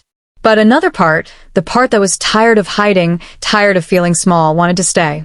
To walk through that gallery with my head high, Nathaniel's hand in mine, and show everyone that I wasn't ashamed of this choice. Let's stay, I said. I want to see the rest of the art. And I'm not letting Dominic chase me away from something I actually want. Nathaniel's smile was proud. That's my girl.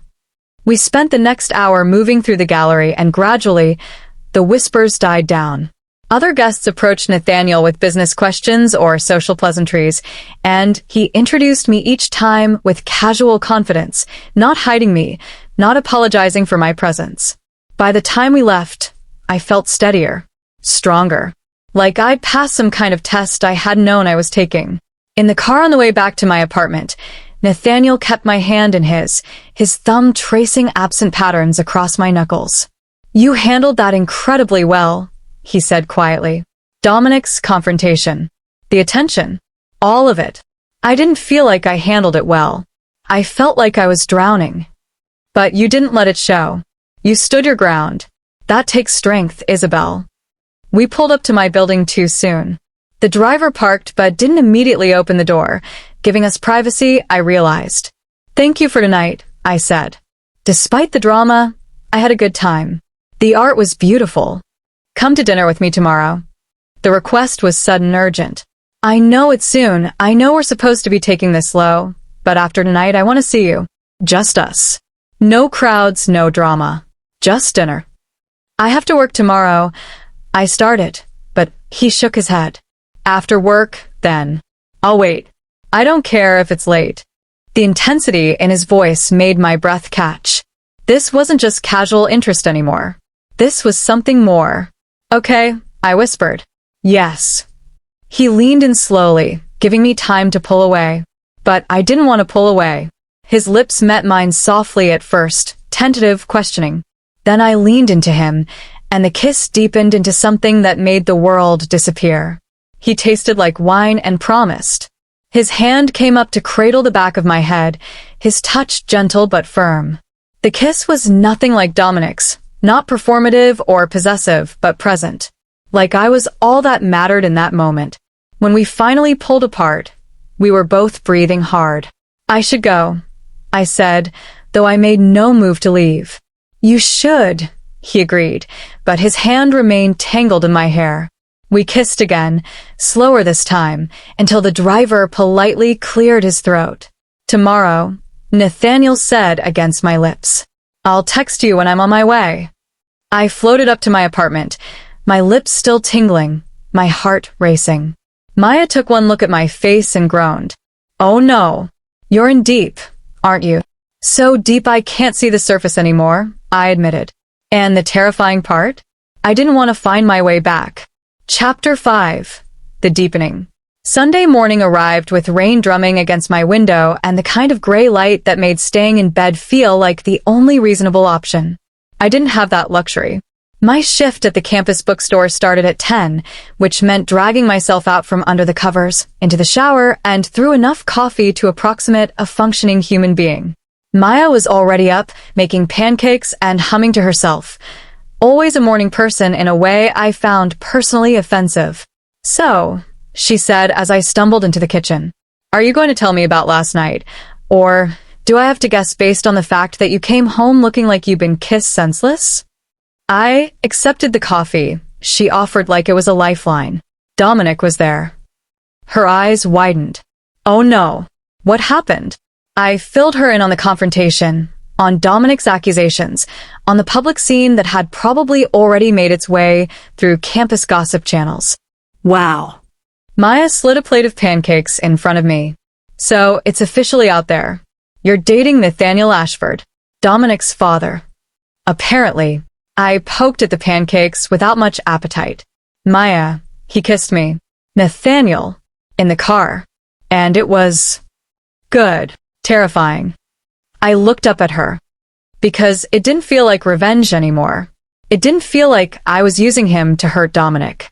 It just felt Right. like something I wanted for myself, not because of what it would do to someone else.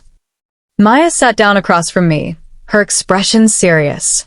Belle, I'm going to ask you something, and I need you to really think about the answer. Not what you think I want to hear, not what sounds good, what's actually true. Okay. Are you over Dominic? Like actually over him? Or are you using Nathaniel as a bandage over a wound that's still bleeding?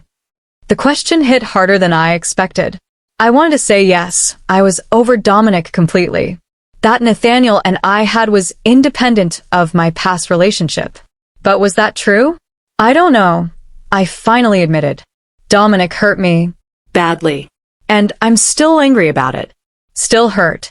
But when I'm with Nathaniel, I'm not thinking about Dominic. I'm not comparing them or using Nathaniel to fill some void Dominic left. I'm just present, enjoying being with someone who treats me well. That's good. Maya reached across to squeeze my hand. Just keep checking in with yourself, okay?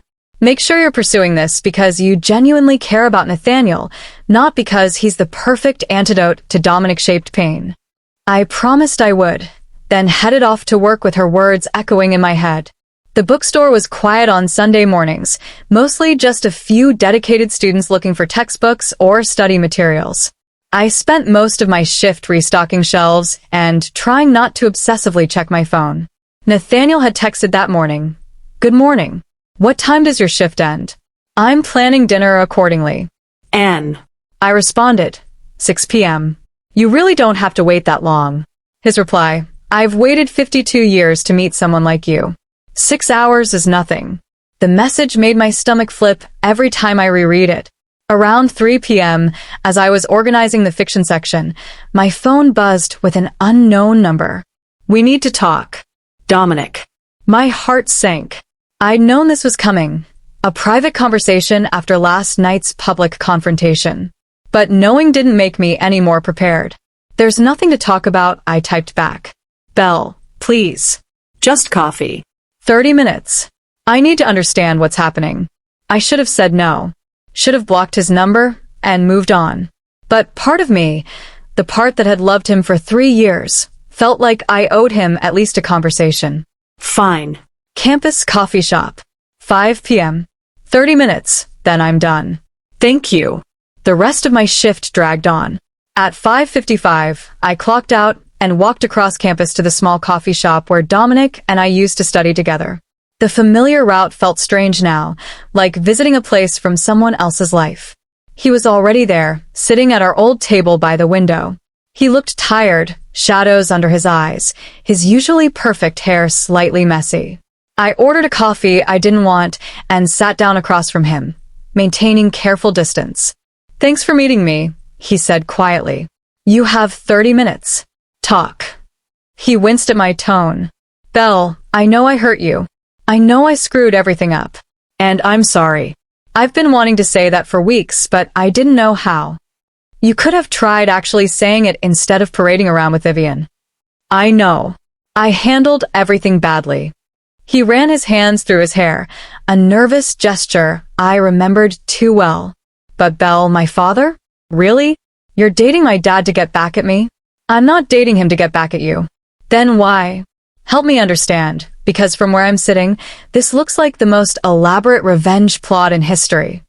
I took a breath, trying to find words for feelings I didn't fully understand myself.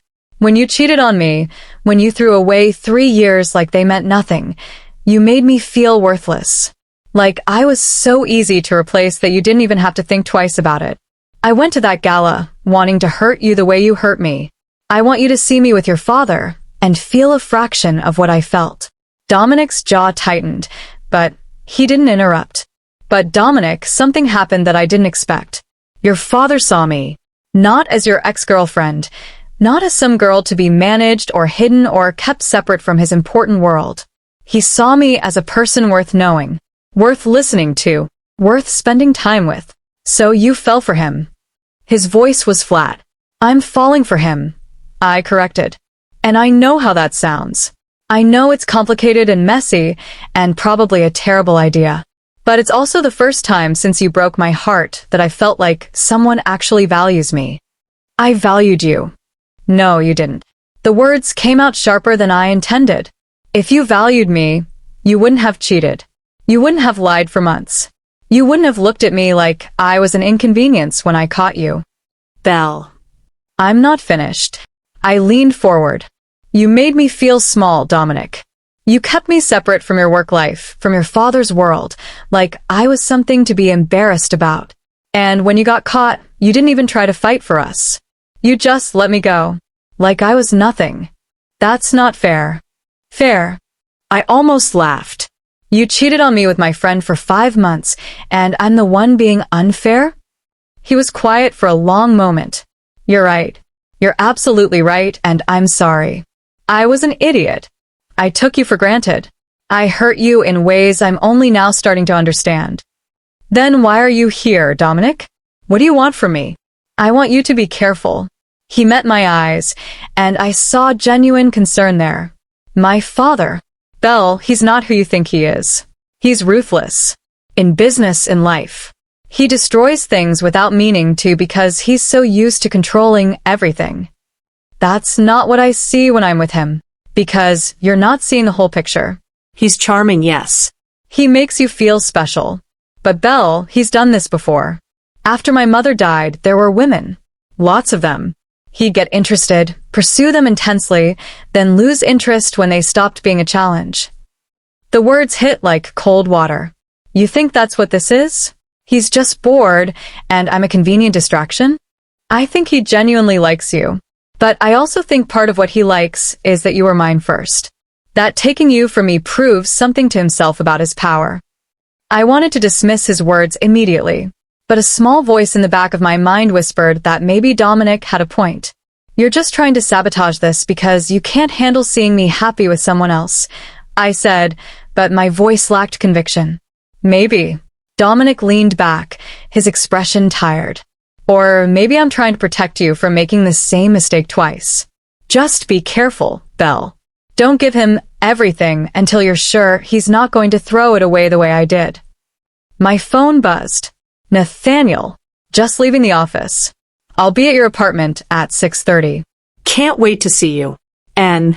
I stared at the message, Dominic's warnings echoing in my head. I have to go, I said, standing up. Nathaniel's picking me up for dinner. Of course he is. Dominic stood too. Belle, one more thing. Last night at the gallery you told me this wasn't about me anymore. That it was about you finding someone who sees you. I hope that's true. I really do. Because if you're just using him the way you think he might be using you, this is going to end badly for everyone.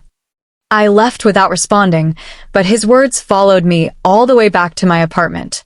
Maya took one look at my face and knew something was wrong. What happened? I met with Dominic. Belle. Her voice carried equal parts exasperation and concern. Why would you do that? He wanted to talk. And Maya, he said things. About Nathaniel. About how he's done this before with other women.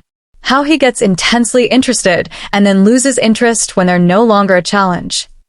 And you believe him? I don't know what to believe. I sank onto our couch, my head in my hands. What if this whole thing is just me trading one heartbreak for another? What if Nathaniel is only interested because I was Dominic's girlfriend? What if Dominic's right and I'm just a game to him? Maya sat beside me. Or what if Dominic is a jealous ex who can't handle seeing you happy with someone else and is trying to sabotage something good? How do I know which it is? You don't. Not yet. But Belle, you've spent time with Nathaniel. You've talked to him, gone on dates with him. What does your gut say? Not your hurt feelings about Dominic, not your fears about getting hurt again, What does your actual instinct tell you about who Nathaniel is? I closed my eyes, thinking about every interaction I'd had with Nathaniel. The way he listened when I talked about my classes. How he defended me against Dominic at the gallery. The vulnerability he'd shown when talking about his late wife, his regrets about the path his life had taken. The way he kissed me like I was precious. My gut says he's genuine, I admitted. That what we have is real, even if it's complicated. Then trust that. Maya squeezed my shoulder. Yes, be smart. Be careful. Keep your eyes open. But don't let Dominic's poison ruin something that might actually be good for you. At 6:30 exactly, my phone buzzed. I'm downstairs. Take your time. And I'd changed into casual clothes, jeans, and a soft sweater, following his advice to wear what made me feel like myself. I took a breath, grabbed my jacket, and headed downstairs. The Mercedes was waiting, but this time, Nathaniel was standing outside it. He smiled when he saw me, and something in my chest loosened. Hi, I said, suddenly shy. Hi yourself. He opened the car door for me. How was work? fine. Long. How were your meetings? Tedious, without you to think about. He slid in beside me, unusual, since he normally sat in front. The driver pulled away from the curb, and Nathaniel took my hand. You okay? You seem tense. I should have lied. Should have said everything was fine. Instead, I heard myself say, I met with Dominic this afternoon. Nathaniel's expression didn't change, but I felt his hand tighten slightly on mine. I see. And how did that go? He warned me about you. Said you have a history of pursuing women intensely and then losing interest. That part of what you like about me is that I was his first. Ah. Nathaniel was quiet for a moment. And, do you believe him? I don't want to. That's not what I asked. He turned to face me fully. Do you believe I'm using you? That this is just a game to prove something to my son? I looked at him, really looked. The concern in his eyes, the tension in his jaw, the way he was holding himself carefully, like he was preparing for me to pull away. No, I said finally. I don't believe that. But Nathaniel, I need you to be honest with me. Have there been other women? After your wife? Yes. He didn't hesitate. After Claire died, there were relationships. Some lasted months, some just weeks. None of them became anything serious because I wasn't ready for it. I was going through motions, trying to fill a void that couldn't be filled that way. And what makes me different? You didn't try to fill the void. His thumb traced patterns on my palm. Every other woman I've dated tried to be what they thought I needed. They performed, adapted themselves to fit what they imagined I wanted. But you, Isabel, you showed up exactly as you are. Messy and hurting and uncertain. You didn't try to impress me with knowledge you didn't have or interest you didn't feel. You were just real. Even though I came to you planning revenge, especially because of that. He smiled slightly. It was refreshingly honest. Terrible strategy, but honest. Despite everything, I laughed. Dominic said you're ruthless. That you destroy things without meaning to. I am ruthless. In business, in protecting what I care about. And yes, I've hurt people, usually by being too focused on work, too unavailable emotionally. But Isabel, I'm not going to destroy you. If anything, I'm terrified you're going to destroy me. How could I possibly destroy you? By making me care about something other than my company for the first time in years. His voice dropped. By making me want things I'd given up on. By being so thoroughly yourself that I can't imagine going back to the life I had before you walked into that gala. The car had stopped, I realized. We'd arrived at wherever Nathaniel had planned for dinner. Where are we? I asked. My house. He watched my face carefully. I wanted somewhere completely private. No crowds, no witnesses, no chance of running into Dominic or anyone else who might have opinions about us. Just you and me. But if you're not comfortable... I'm comfortable, I interrupted. I trust you, Nathaniel. His expression softened. That's a gift I don't take lightly. We got out of the car, and I got my first real look at his home. It was beautiful in an understated way. Modern architecture with lots of glass and clean lines, set back from the road behind tall trees. Smaller than I expected, actually. Not a mansion, but a house. Elegant, but not ostentatious. I thought you'd live in something bigger, I admitted as he led me up the front steps. I did, for years. After Claire died, after Dominic moved out, I couldn't stand that huge, empty house. So I sold it and bought it. Just enough space for me, and far too many books. The interior was warm. Hardwood floors, comfortable furniture, walls lined with bookshelves that were actually full of books rather than decorative objects. It felt lived in. Real. Your home is beautiful, I said. It's peaceful. He guided me toward the kitchen, which opened onto a small dining area. I had my chef prepare something, but it's keeping warm. Can I get you wine? Water. Wine sounds good. He poured 2 glasses of red wine, and we settled at his dining table. Through the windows, I could see his backyard, a small garden, trees lit by subtle landscape lighting, the last remnants of autumn color visible even in the dusk. This is nice, I said quietly. Being somewhere that's just yours. Seeing how you actually live. It's the real me, he agreed. Not the CEO, not the Silver Alpha. Just Nathaniel, who reads too much and falls asleep on the couch watching old movies. I like this version of you. Good. Because this is the only version I know how to be with you. We ate dinner, something delicious involving chicken and herbs that I'd barely tasted because I was too focused on the conversation. We talked about everything and nothing. He asked about my classes, my dreams for after graduation.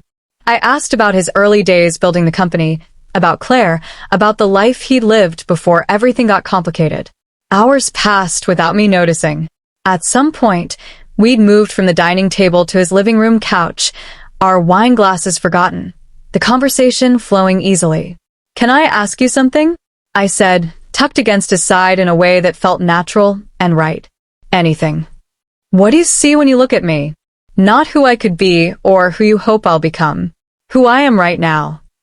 Nathaniel was quiet for a moment, his arm around my shoulders, his fingers tracing absent patterns on my arm. I see someone brave, he said finally. Someone who got hurt badly and, instead of hiding, chose to walk into a room full of strangers wearing her pain like armor. I see intelligence, not just book smart, but perceptive. You notice things other people miss. I see humor, even when you're hurting. I see someone who's still figuring out who she is, but isn't afraid of the process. He shifted to look at me directly. And I see someone who makes me want to be better. Not for show, not for approval, but genuinely better. More present. More honest. More willing to take risks on things that matter. My throat felt tight. That's a lot of responsibility to put on one person. I'm not putting it on you. I'm just acknowledging what you inspire in me. He tucked a strand of hair behind my ear. Isabel, I know this is complicated. I know there are a dozen reasons this shouldn't work. But I haven't felt this alive in years. And if you're willing to see where this goes, I promise I'll be honest with you. About my feelings, my fears, everything. Even if your feelings change? I had to ask. Even if Dominic's right, and this is just intensity that will fade? Especially then. Though I don't believe that's what this is. I've had intense attractions before. This isn't that. This is different. Deeper. I leaned into him, letting myself relax against his warmth. Outside, rain had started again, soft against the windows. I'm scared, I admitted, of getting hurt again, of this being another mistake, finding out you're not who I think you are. I'm scared too, he said quietly, of being too old for you, of my world overwhelming yours. Dominic's interference destroys something good before it has a chance to become whatever it's meant to be. Of hurting you the way he did, even unintentionally. So what do? We're honest. We communicate. We give this a real chance instead of sabotaging it because we're afraid. He tilted my chin up, and we stopped letting Dominic's words create doubt where there shouldn't be any. He kissed me then, soft and slow and perfect. Nothing rushed, nothing demanding. Just presence and promise and the quiet certainty that this, whatever this was, mattered. When we pulled apart, I felt steadier, clearer. Stay, he said quietly. Not for anything other than this. Just stay and let me hold you while we watch terrible television and forget the world exists for a few more hours. So I did. We curled up on his couch, some old movie playing that neither of us watched, and just existed together. His arms around me, my head on his chest, listening to his heartbeat and feeling more at peace than I had in months. Somewhere around midnight, I dozed off. When I woke, Nathaniel was carrying me to his guest room, setting me gently on the bed. "Sleep here," he murmured, pulling a blanket over me. "I'll drive you home in the morning." Nathaniel? Yes. Thank you. For tonight. For being patient with my fears. He kissed my forehead. "Sleep well, Isabel. I'll be right downstairs if you need anything." As I drifted back to sleep in his guest room, surrounded by the quiet safety of his home, I realized something. Dominic's warnings didn't matter. What mattered was this: how Nathaniel made me feel seen, valued, safe enough to be vulnerable. Whatever came next, whatever complications arose, I was choosing to trust this. To trust him. And maybe, finally, to trust myself. Chapter 6: The Unraveling. I woke to sunlight streaming through unfamiliar windows and the scent of coffee drifting from somewhere below. For a disoriented moment, I couldn't place where I was. Then memory returned. Nathaniel's house, falling asleep on his couch, him carrying me to the guest room. My phone showed 8 messages from Maya, ranging from concerned to mildly panicked. "Where are you?" "Belle, answer your phone. If you don't text me back in the next hour, I'm calling the police." "Okay, I'm assuming you stayed at Nathaniel's, and you're fine, but please confirm." I quickly typed back, "I'm fine." I fell asleep at his place. He was a complete gentleman. "Coming home soon." Her response was immediate. "Thank God. Also, we need to talk when you get here." Something happened. My stomach dropped. What happened? "Just get home. It's better in person." I found my shoes and made my way downstairs. Nathaniel was in the kitchen, dressed casually in jeans and a t-shirt that somehow made him look younger, more approachable. He was pouring coffee into 2 mugs. "Good morning," he said, turning with a smile that made my heart skip. "I hope you slept well. I wasn't sure how you took your coffee, so I have milk, sugar, everything." "Black is fine." I accepted the mug gratefully. "Thank you. For last night. For letting me stay. Thank you for trusting me enough to stay." He leaned against the counter, studying me. "You look worried. Is everything okay?" Maya texted. She said something happened and I need to get home. I took a sip of coffee, trying to settle the anxiety building in my chest. She wouldn't say what over text. Nathaniel's expression turned serious. "Let me drive you. My car's faster than calling a ride service." 20 minutes later, we pulled up to my apartment building. Nathaniel put the car in park, but didn't immediately let me out. "Isabel." He took my hand. "Whatever this is, call me if you need me. I mean that. Anytime, day or night." "I will." I squeezed his hand. "Thank you. For everything." He kissed me softly, then watched as I headed into the building. Maya was pacing when I walked in, her phone clutched in her hand, her expression tight with worry. "Okay, I'm here. What's going on?" She turned to face me, and I saw genuine concern in her eyes. "Belle, something's spreading on campus. About you and Nathaniel." My blood went cold. "What do you mean, spreading?" She handed me her phone. Open on the screen was a campus gossip forum I'd never paid much attention to. The top post had over 300 comments. Scholarship student sleeping her way to the top? The Ashford drama explained. My hands shook as I scrolled through the post. Someone had written a detailed account of my relationship with Dominic, the breakup, my appearance at the gala, and my subsequent relationship with Nathaniel. But it wasn't just factual. It was vicious. Clearly using the son to get to the father. Gold digger targeting a billionaire. What kind of person dates their ex's dad? Desperate much. Probably slept with half the campus to get where she is. The comments were worse. Hundreds of strangers weighing in on my life, my choices, my character. Some defended me, but most were cruel in ways that made my stomach turn. Who posted this? My voice sounded distant to my own ears. Anonymous account. But Belle, look at the details. Whoever wrote this knows specifics about your relationship with Dominic. About conversations you had, places you went. This isn't just gossip. Someone who knows you is feeding information. I scrolled further and found photos. Me at the gala in my burgundy dress. Me and Nathaniel at the gallery opening. Me leaving his house this morning, taken from a distance but clearly showing me getting into his car. Someone had been following me, documenting my movements. Dominic, I breathed. He must have. Maybe. Or Vivian. Or someone else who knows you both. Maya took her phone back. Belle, this is all over campus. People are talking. Your professors might see this. The administration. I didn't do anything wrong. But even as I said it, doubt crept in. Had I'd gone to that gala with revenge in mind. I was dating my ex-boyfriend's father. From the outside, it did look calculating. Manipulative. My phone rang. Nathaniel. Isabel. His voice was tight. I just saw it. Someone sent it to my office email. Are you okay? I don't know. Nathaniel, someone's been following me. Taking pictures. They know things about my relationship with Dominic that weren't public. I'm coming to get you.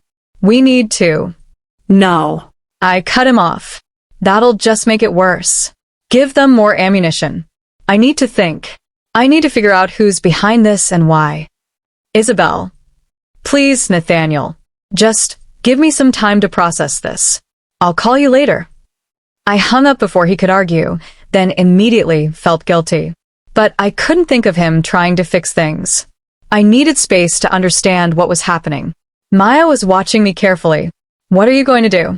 I'm going to find out who did this. I grabbed my laptop. And then I'm going to make them regret it. The next few hours were a blur of investigation. I went through the forum post line by line, analyzing every detail, trying to figure out who could have known these specific things. The breakup at Marcus's party, dozens of people witnessed that. The gala, public event, anyone could have seen me there. But some of the details were oddly specific. The post mentioned that Dominic and I used to study at a particular coffee shop on Tuesday nights. That he'd given me a necklace for our 2-year anniversary that I'd returned after the breakup. That I'd cried for 3 days straight after catching him with Vivian. Only a few people knew those details. Maya. My parents, though I doubted they were on campus gossip forums. And Dominic. Or, more specifically, people Dominic might have told. My phone buzzed with a text from an unknown number. Enjoying your 15 minutes of fame? This is just the beginning. You should have stayed in your lane. Vivian. White-hot rage flooded through me. I showed Maya the text. That vindictive. Maya's eyes flashed. She's behind this. She has to be. She knows the details because Dominic told her. And she's been following me, taking pictures. I stood up, grabbing my jacket. I'm going to confront her. Belle, wait. Think about this. If you go in hot, she'll just deny everything. You need proof. The text is proof. From an unknown number that says V, any decent lawyer would argue that could be anyone. Maya grabbed my arm. Let's be smart about this. Let's figure out how to actually nail her instead of just confronting her and giving her time to cover her tracks. She was right. I knew she was right. But every fiber of my being wanted to find Vivian and make her answer for this. My phone rang again. This time, Dominic. I almost didn't answer, but something made me pick up. Belle, I just saw it. He sounded genuinely upset. That forum post. I had nothing to do with it, I swear. But your girlfriend did. Silence. Then, quietly. What? I read him the text from V. More silence. When Dominic spoke again, his voice was hard. Where are you? My apartment. Why? Stay there. I'm coming over. We need to talk. He hung up before I could argue. 20 minutes later, someone knocked on our door. Maya answered, and Dominic stood there looking furious and conflicted. Can I come in? I nodded, and he stepped inside, his eyes immediately finding mine. Show me the text. I handed him my phone. He read it, his jaw getting tighter with each word. This is Vivian's number, he said finally. I recognized the last 4 digits. She got a new phone last week, but she kept her old number. So she's definitely behind the forum post too, Maya said. Probably. Dominic ran his hands through his hair. Belle, I know you have zero reason to believe me, but I didn't tell her to do this. I didn't want any of this. But you told her things, I said. Private things about our relationship. Details she used in that post. I did. He had the decency to look ashamed. When we first got together, she asked about you. About why we broke up. I told her more than I should have because I was trying to justify what I did. Make myself look less like the bad guy. I'm sorry. Sorry doesn't fix this. My reputation is destroyed. People I don't even know are calling me a gold digger and worse. Professors who determine my grades have probably seen this. The scholarship committee. My voice broke. Dominic, I could lose my scholarship over this. If they think I'm using my relationship with a major donor's family inappropriately, that won't happen. His voice was firm. My father won't let it happen. And Belle, for what it's worth, I'll talk to Vivian. I'll make her take it down and stop harassing you. Why? I couldn't help asking. Why do you suddenly care what happens to me? He was quiet for a long moment. Because despite everything, I never wanted to see you hurt like this. What I did was bad enough. This. He gestured at my phone. This is something else entirely. This is cruel. And I won't stand by and let it continue. There was something in his voice. Genuine regret. Maybe, or just exhaustion with all the drama. Either way, I found myself believing him. Fine. Talk to her.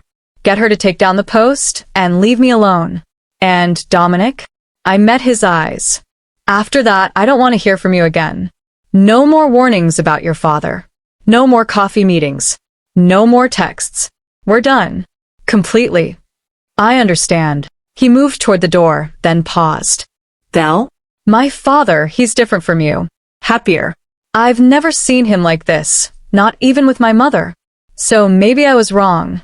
Maybe this isn't just him using you. Maybe it's real. He left before I could respond. Maya and I looked at each other. That was unexpected, she said finally. Everything about this situation is unexpected. I sank onto the couch, suddenly exhausted. Maya, what if the damage is already done? What if everyone on campus thinks I'm some calculating gold digger? Then they're idiots who don't know you. She sat beside me. Belle, the people who matter, your real friends, your professors who've actually worked with you, they know your character. They know you're not that person.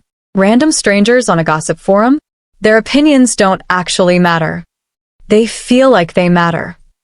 I know, but they don't. She squeezed my hand. You're going to get through this. We'll figure out how to manage the fallout.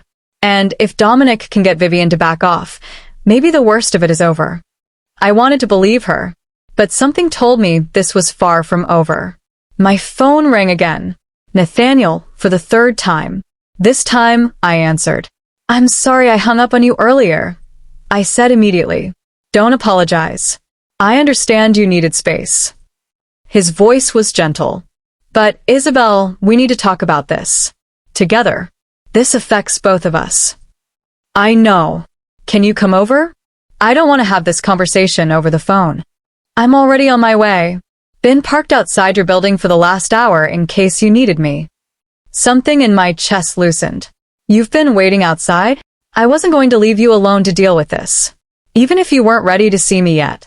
Come up. Please. 5 minutes later, he was at my door. Maya tactfully disappeared into her room, giving us privacy. Nathaniel pulled me into his arms the second the door closed, and I let myself break a little.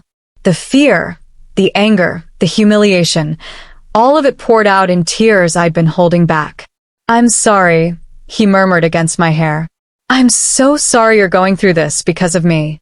It's not because of you. It's because Vivian is vindictive and cruel. It's because I pursued you knowing it would cause complications. He pulled back to look at me. Isabel, if you want to end this, if dealing with all of this isn't worth it, I'll understand. I'll hate it, but I'll understand. I looked up at him. This man who'd been sitting outside my building for an hour just in case I needed him. Who'd driven across the city the second he knew I was upset. Who was offering me an out even though I could see how much it would cost him. I'm not ending this, I said firmly. I'm not letting Vivian or campus gossip or anyone else tell me who I can date or what I'm worth. This is my life. My choice. And I choose you. His expression transformed. Relief and something deeper, warmer. Then we fight this together, he said. My lawyers can handle the forum post. We can send a cease and desist to whoever's behind it, get it taken down for harassment and defamation. Dominic's handling Vivian. Apparently that was her number that sent me the threatening text. Nathaniel's eyes went hard. Vivian Cross? Dominic's girlfriend? Ex-girlfriend? Probably, after he confronts her about this. I filled him in on Dominic's visit, his promise to make Vivian back off. I don't trust my son to handle this effectively, Nathaniel said. But I'll give him until tomorrow. If that post isn't down by then, my legal team gets involved. We spent the next hour strategizing. How to handle questions if professors asked, what to say if the scholarship committee reached out, how to protect my privacy going forward. By the time Nathaniel left, I felt steadier. Not okay, not by a long shot, but less like I was drowning. That night, lying in bed, I checked the forum one last time. The post was gone. In its place, a new post from the same anonymous account. The previous post about Belle Thornhart has been removed. The information was inaccurate and unfairly targeted a student. I apologize for spreading malicious gossip. Original poster. I screenshotted it and sent it to Nathaniel. His response came immediately. Dominic came through. Get some sleep, Isabel. Tomorrow will be better. I wanted to believe him. But as I drifted off to sleep, I couldn't shake the feeling that we'd won this battle, but the war was far from over. Someone out there wanted to destroy what Nathaniel and I had. And I had a feeling they weren't done trying. Chapter 7. The Reckoning. The week following the forum incident passed in a strange kind of limbo. The post was gone, but its ghost remained. I caught whispers in the hallways between classes and felt eyes tracking me as I walked across campus. Most people were decent enough not to say anything directly, but the judgment hung in the air like smoke. My professors, thankfully, never mentioned it. Either they hadn't seen it, or they were professional enough not to let campus gossip affect their teaching. My grades remained solid, my scholarship intact. But the damage to my sense of safety was harder to repair. I found myself looking over my shoulder constantly, wondering if someone was taking pictures. I stopped posting anything on social media. I took different routes to class, varied my schedule, became hypervigilant in ways that exhausted me. Maya noticed, of course. You're doing it again, she said Thursday evening, finding me peering through the curtains at the street below. Doing what? Checking for stalkers. Belle, Vivian backed off. The post is down. You can breathe. Can I? I let the curtain fall. Maya, someone followed me for days. Took pictures of me without my knowledge. Posted lies about me online. And the only reason it stopped is because Dominic asked nicely, what happens when she gets bored of listening to him? Then Nathaniel's lawyers get involved, like he said they would. She pulled me away from the window. But you can't live like this. You can't let fear control your life. She was right. I knew she was right. But knowing didn't make the anxiety go away. Nathaniel had been patient with me all week. We'd texted constantly, talked on the phone every night, but I'd put off seeing him in person. Not because I didn't want to, I desperately wanted to, but because I was afraid of giving someone more ammunition. Friday evening, he'd apparently had enough of my avoidance. I'm picking you up at 7. We're going somewhere no one will see us or care who we are. Pack a bag overnight. And, Nathaniel, I don't think that's a good idea right now. I disagree. You've been hiding all week. I understand why, but it needs to stop before it becomes permanent. Trust me. Please. I stared at my phone, torn between fear and the overwhelming desire to see him. Maya read the messages over my shoulder. Go. What if? What if nothing? Belle, you told me yourself that you weren't going to let other people dictate your life. So don't. Go be with the man you care about. Live your life. Stop letting Vivian win by making you afraid. So I packed a bag. Nathaniel arrived exactly at 7, and the moment I saw him, some of the tension I'd been carrying all week dissolved. He pulled me into a hug the second I reached the car, holding me like I was something precious that might break. "I've missed you," he murmured against my hair. "It's only been a week. Longest week of my life." He pulled back to look at me, his expression serious. "You okay? Really okay?" "Getting there," I admitted. "Where are we going?" "You'll see." We drove for over an hour, leaving the city behind and heading into rolling hills and forests. The sun was setting, painting the sky in shades of orange and pink that made everything look magical. Finally, we turned onto a private road that wound through dense trees. At the end sat a cabin, rustic but clearly well-maintained, with large windows overlooking a lake that reflected the sunset like a mirror. "This is beautiful," I breathed. "It's mine." "Well, technically the company's, but no one uses it except me. No neighbors for miles. No cameras, no gossip, no one to judge or whisper." He helped me out of the car. Just us and the woods and silence. Inside, the cabin was cozy, exposed beams, a stone fireplace, comfortable furniture that invited you to curl up with a book. Large windows on every side brought the outside in. "I come here when I need to think," Nathaniel said, setting my bag down. "When the city gets too loud, when corporate politics get exhausting. It's my escape. And you brought me here. I wanted you to have a place where you could feel safe again, where you didn't have to look over your shoulder or worry about who might be watching." He pulled me close. "Isabel, what happened this week? Watching you pull away, hearing the fear in your voice when we talked, it made me realize something." "What?" "That I'm falling in love with you." The words hit me like a physical force. We'd been dancing around feelings, acknowledging attraction and connection, but this was different. This was a declaration. "Nathaniel, you don't have to say it back. I'm not expecting that. But I needed you to know. I needed you to understand that this isn't casual for me. That when someone targets you, they're targeting someone I care about deeply. Someone I'm prepared to protect with everything I have." My eyes stung with tears I'd been holding back all week. "I'm falling in love with you too. That's what makes this so scary. Because loving someone means they can hurt you. And I've already been hurt so badly. I know." He cupped my face gently. "And I can't promise I'll never hurt you. I'm human. I make mistakes. But I can promise I'll never deliberately betray you. Never lie to you. Never make you feel less than you are." I kissed him then, pouring all my fear and hope and need into it. He responded with equal intensity, his hands tangling in my hair, pulling me closer. When we finally broke apart, we were both breathing hard. "Stay with me this weekend," he said.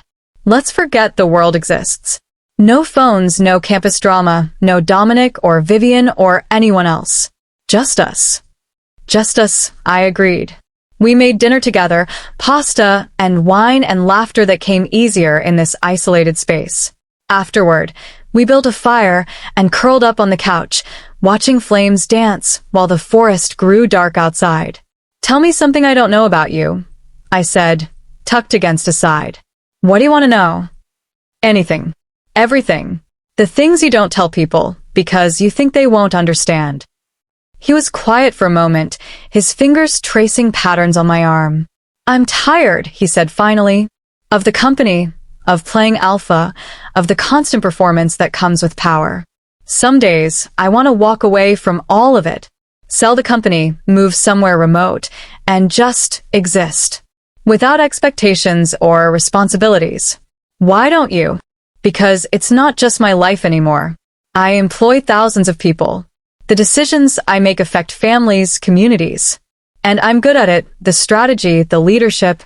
It gives me purpose even when it exhausts me." "But is the purpose enough?" It was. "Before you." He shifted to look at me directly. "You make me want more than purpose. You make me want joy, connection. The kind of life where I wake up excited about the day instead of just competent at managing it." His honesty made my chest ache. "I'm just a college student, Nathaniel. I can't be the solution to your existential crisis. You're not. But you remind me that there's more to life than what I've been settling for. That I can choose differently. He smiled slightly. You're also significantly more interesting than most board meetings.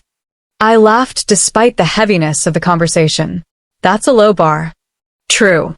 But you clear it by miles. We talked for hours, sharing things we'd never told anyone else. He told me about his wife, Claire, how they'd met in college, how her death had nearly destroyed him, how he'd thrown himself into work to avoid grieving properly. I told him about my childhood, about parents who loved me but didn't understand my ambitions, about feeling like I had to prove I deserved to take up space. Somewhere around midnight, we moved to the bedroom. Not for anything physical beyond sleeping, but because we were both exhausted and the couch was getting uncomfortable. I borrowed one of his t-shirts, and we climbed into bed together. He pulled me against his chest, and I felt safer than I had in weeks. Nathaniel, thank you for this. For giving me space to breathe again. Always. He kissed the top of my head. Sleep, Isabel. Tomorrow we'll figure out what comes next. Tonight, just rest. I drifted off listening to his heartbeat, feeling his warmth surrounding me, and for the first time since the Forum incident, I didn't dream about being watched. The next morning, I woke to sunlight streaming through the windows and the smell of coffee. Nathaniel was already up, standing by the window overlooking the lake, a mug in his hands. He was still in sleep pants and a t-shirt, his hair slightly messy, looking more relaxed than I'd ever seen him. Morning, I said, padding over to join him. He handed me his coffee without a word, then went to pour another for himself. The gesture was intimate in its casualness, sharing a mug, knowing I'd want coffee the moment I woke up. It's beautiful here, I said, staring out at the lake. Morning mist still clung to the water, and birds I couldn't name sang from the surrounding trees. It is.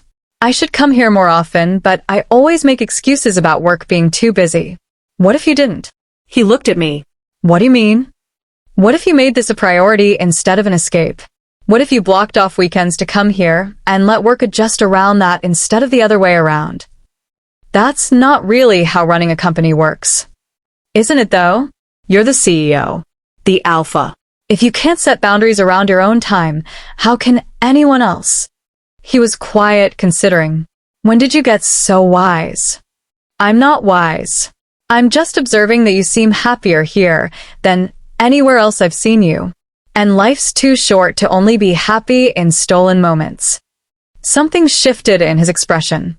You're right. And maybe it's time I start living like it. We spent the day doing nothing particularly important, walking trails around the lake, reading by the fire, cooking meals together. No phones, no emails, no outside world intruding. In the afternoon, we took a canoe out onto the lake. I'd never been canoeing before, and my complete lack of coordination made Nathaniel laugh in a way that was pure and unguarded. You're supposed to paddle in sync with me, he called from the back of the canoe. I'm trying. Why is this so hard? Because you're fighting the water instead of working with it. Very philosophical. Not very helpful. We ended up going in circles for 10 minutes before I finally got the rhythm. By then, we were both laughing too hard to care about actual direction. We're terrible at this, I gasped. Absolutely awful, he agreed. Want to try again tomorrow? Definitely. That evening, as the sun set and painted the lake in impossible colors, we sat on the dock with our feet in the water. I don't want to go back, I admitted. To campus, to all the complications. I want to stay here in this bubble where nothing else matters. We can't stay forever, Nathaniel said gently. But we can come back. Make this a regular thing, a place that's just ours. Promise. Promise. He laced his fingers through mine. Isabel, when we go back tomorrow, things are going to be complicated. Dominic is going to have opinions about how serious we're getting. Your friends might not understand. The pack, he paused. There are supernatural politics we haven't really discussed yet. The council, I said quietly. I've heard rumors about how they feel about relationships with significant age gaps, about alphas dating outside their usual social circles. The council is traditional. They have expectations about how alphas should conduct themselves, who they should partner with. A 52-year-old alpha dating a 21-year-old college student who happens to be his son's ex-girlfriend is going to raise questions. What kind of questions? Whether I'm having some kind of midlife crisis. Whether you're using me for status or money. Whether this relationship undermines my authority or judgment. He squeezed my hand. I want you to know what we're potentially facing. If we continue this, if we get more serious, there will be scrutiny from my world that makes campus gossip look gentle. My stomach knotted with anxiety. Are you saying we shouldn't continue? I'm saying I need you to go into this, with full knowledge of what it might cost. Your privacy, your peace, potentially your safety if certain pack members decide you're a threat to traditional power structures. That's insane. I'm not a threat to anyone. You're a threat to the way things have always been done, to expectations and hierarchies. And in my world, that's often enough. He turned to face me fully. But Isabel, if you're willing to face that with me, if you're willing to stand against the criticism and the judgment, then I'm all in. Completely. I'll fight the council, my son, anyone who tries to come between us. I thought about everything we'd been through already. The gala, the revenge plot that became something real, Dominic's interference, Vivian's harassment, the forum post. We'd survived all of that and come out stronger. I'm all in too, I said. Whatever comes, we face it together. He kissed me then, soft and deep and full of promise. When we finally pulled apart, stars were beginning to appear overhead. There's something else, Nathaniel said. Something I've been wanting to talk to you about. But the timing never seemed right. What? The mate bond. I've felt it, faintly, but it's there. Have you? My breath caught. I had felt something, a pull toward him that went beyond normal attraction, a sense of rightness when we were together that I couldn't quite explain. I admitted. But I thought. Dominic said I was his mate. How can I have a bond with both of you? Dominic was wrong. Or he lied. The mate bond isn't something you can fake, but it can be mistaken, especially in young relationships where intense attraction gets confused with cosmic connection. Nathaniel's voice was gentle. What you feel with me, that's real. That's the actual bond the goddess creates between true mates. How do you know? Because I've felt it once before, with Claire. And this is the same, but different, like the goddess gave me a second chance I never expected. Tears pricked my eyes. I'm scared. What if I mess this up? What if I'm not enough for you? Isabel. He cupped my face. You are more than enough. You're everything I didn't know I needed. And yes, we'll mess things up. Both of us will make mistakes. But we'll figure it out together. We stayed on that dock until the stars were fully out, talking about futures and possibilities, about what it might mean to build a life together despite all the obstacles. When we finally went inside, I felt different, steadier, like I'd crossed some invisible line from uncertain to committed. That night, curled up in bed with Nathaniel's arms around me, I thought about Maya's question from weeks ago. Was I using him to avoid dealing with my feelings about Dominic? The answer, I realized, was no. What I felt for Nathaniel had nothing to do with Dominic. It was its own thing, complicated and real, and terrifying in the best way. I was falling in love with a man who saw me, challenged me, and made me want to be braver than I thought I could be. Whatever came next, council scrutiny, pack politics, Dominic's continued interference, we'd face it together. And somehow, that made everything feel possible. Chapter 8. The Council's Shadow. Sunday evening arrived too quickly, bringing with it the inevitable return to reality. Nathaniel and I packed up the cabin in comfortable silence, both of us reluctant to leave our sanctuary. The drive back to the city felt shorter than the drive out had been, as if time itself was conspiring to end our escape. I have meetings all day tomorrow, Nathaniel said as we neared my apartment. But dinner tomorrow night? I have a late class. 8:30. Perfect. I'll pick you up. He pulled up to my building and turned to face me. Isabel, this weekend, thank you. For trusting me enough to come with me. For opening up about your fears. For choosing us. Thank you for giving me a place to feel safe again. I leaned over to kiss him. I'll see you tomorrow. Maya was waiting when I walked in, practically vibrating with suppressed energy. "Okay, you need to tell me everything," she said before I'd even set my bag down. "You've been gone for 2 days with minimal texts. I've been dying here." I told her about the cabin, about our conversations, about Nathaniel saying he was falling in love with me. "And the mate bond?" she asked. "He really thinks you're his true mate?" "He says he feels it. And Maya, I think I do too. It's not like what I thought I had with Dominic. It's deeper, more certain. Like something fundamental recognizing itself." She studied me carefully. "You're glowing. Like, actually glowing. I haven't seen you this happy since before Dominic." "I am happy. Terrified, but happy." "What are you terrified of?" "The council. Nathaniel says they're going to have opinions about our relationship. That there might be scrutiny or even challenges to his position as alpha because of me." Maya's expression turned serious. "The council doesn't mess around, Belle. I've heard stories. They've forced alphas to end relationships before, especially ones they deemed inappropriate or politically damaging." "I know. But Nathaniel says we'll face it together." "And you believe him?" "I do. And surprisingly, I meant it completely." Monday morning brought me back to campus and the reality of my regular life. I had back-to-back classes, then a shift at the bookstore that dragged on forever. Around 3 p.m., my phone buzzed with a text from an unknown number. "Ms. Thornhart, this is Marcus Silvercrest, representative of the Eastern Council. We'd like to arrange a meeting with you regarding your relationship with Alpha Nathaniel Ashford. Please respond at your earliest convenience with your availability." My blood ran cold. I immediately forwarded the text to Nathaniel. His response came within seconds. "Don't respond yet. I'm handling this. They have no right to summon you without going through me first." But 5 minutes later, another text arrived from the same number. "We're aware Alpha Ashford will attempt to interfere. Please understand this meeting is mandatory, not optional.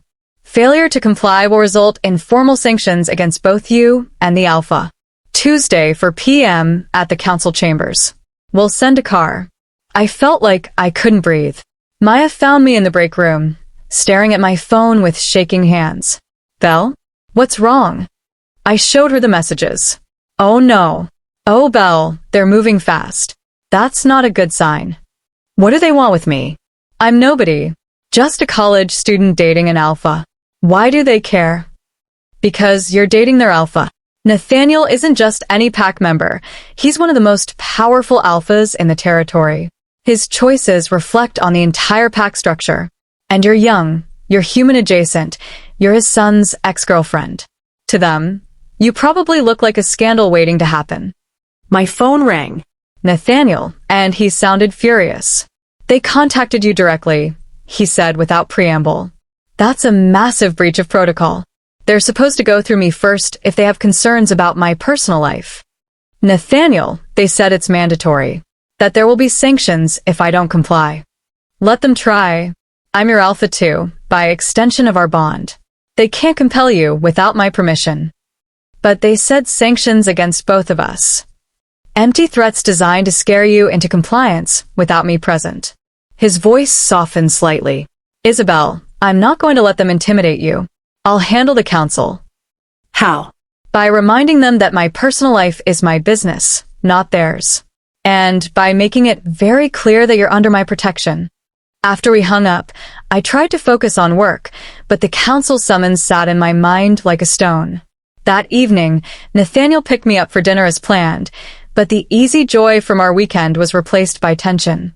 We went to a quiet restaurant, not Les Ciennes this time, but somewhere even more private, where Nathaniel clearly had a standing arrangement for discretion. "Tell me about the council," I said once we'd ordered. "Everything. I need to understand what we're really facing." Nathaniel leaned back, his expression grave. "The Eastern Council consists of 7 senior alphas who oversee pack law, territory disputes, and maintain the balance of power in our region. They're old, some of them ancient by werewolf standards. They believe in tradition, hierarchy, and above all, maintaining the status quo. And I threaten the status quo. You represent change." A young, non-pack-born woman in a relationship with one of their most powerful members. To them, that looks like either weakness on my part, being manipulated by someone young and attractive, or recklessness, prioritizing personal desire over political stability. But we're mates. Doesn't that matter? It should. But the council will want proof. They'll question whether our bond is real or just a convenient justification for a relationship they disapprove of. My stomach churned. How do we prove a mate bond? There's a ceremony, a blood ritual that reveals the goddess's mark, the invisible thread that connects true mates. It's invasive and uncomfortable, and they'll only perform it if they have serious doubts. Would they really make us go through that? If they're concerned enough about our relationship destabilizing pack politics? Yes. He reached across the table to take my hand. But Isabel, here's what's important. I will not let them intimidate you. I will not let them make you feel small or wrong for choosing me. Whatever they throw at us, we face it together. You keep saying that. But Nathaniel, what if fighting for us costs you your position? Your authority? What if I'm not worth that cost? His grip on my hand tightened. You are worth everything. My position as Alpha, my standing with the council. None of it matters if I have to give up who I am to maintain it.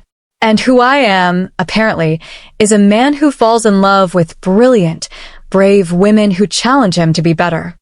Despite my fear, I smiled. Smooth talker. I mean every word. He brought my hand to his lips. Tomorrow, I'm going to the council chambers.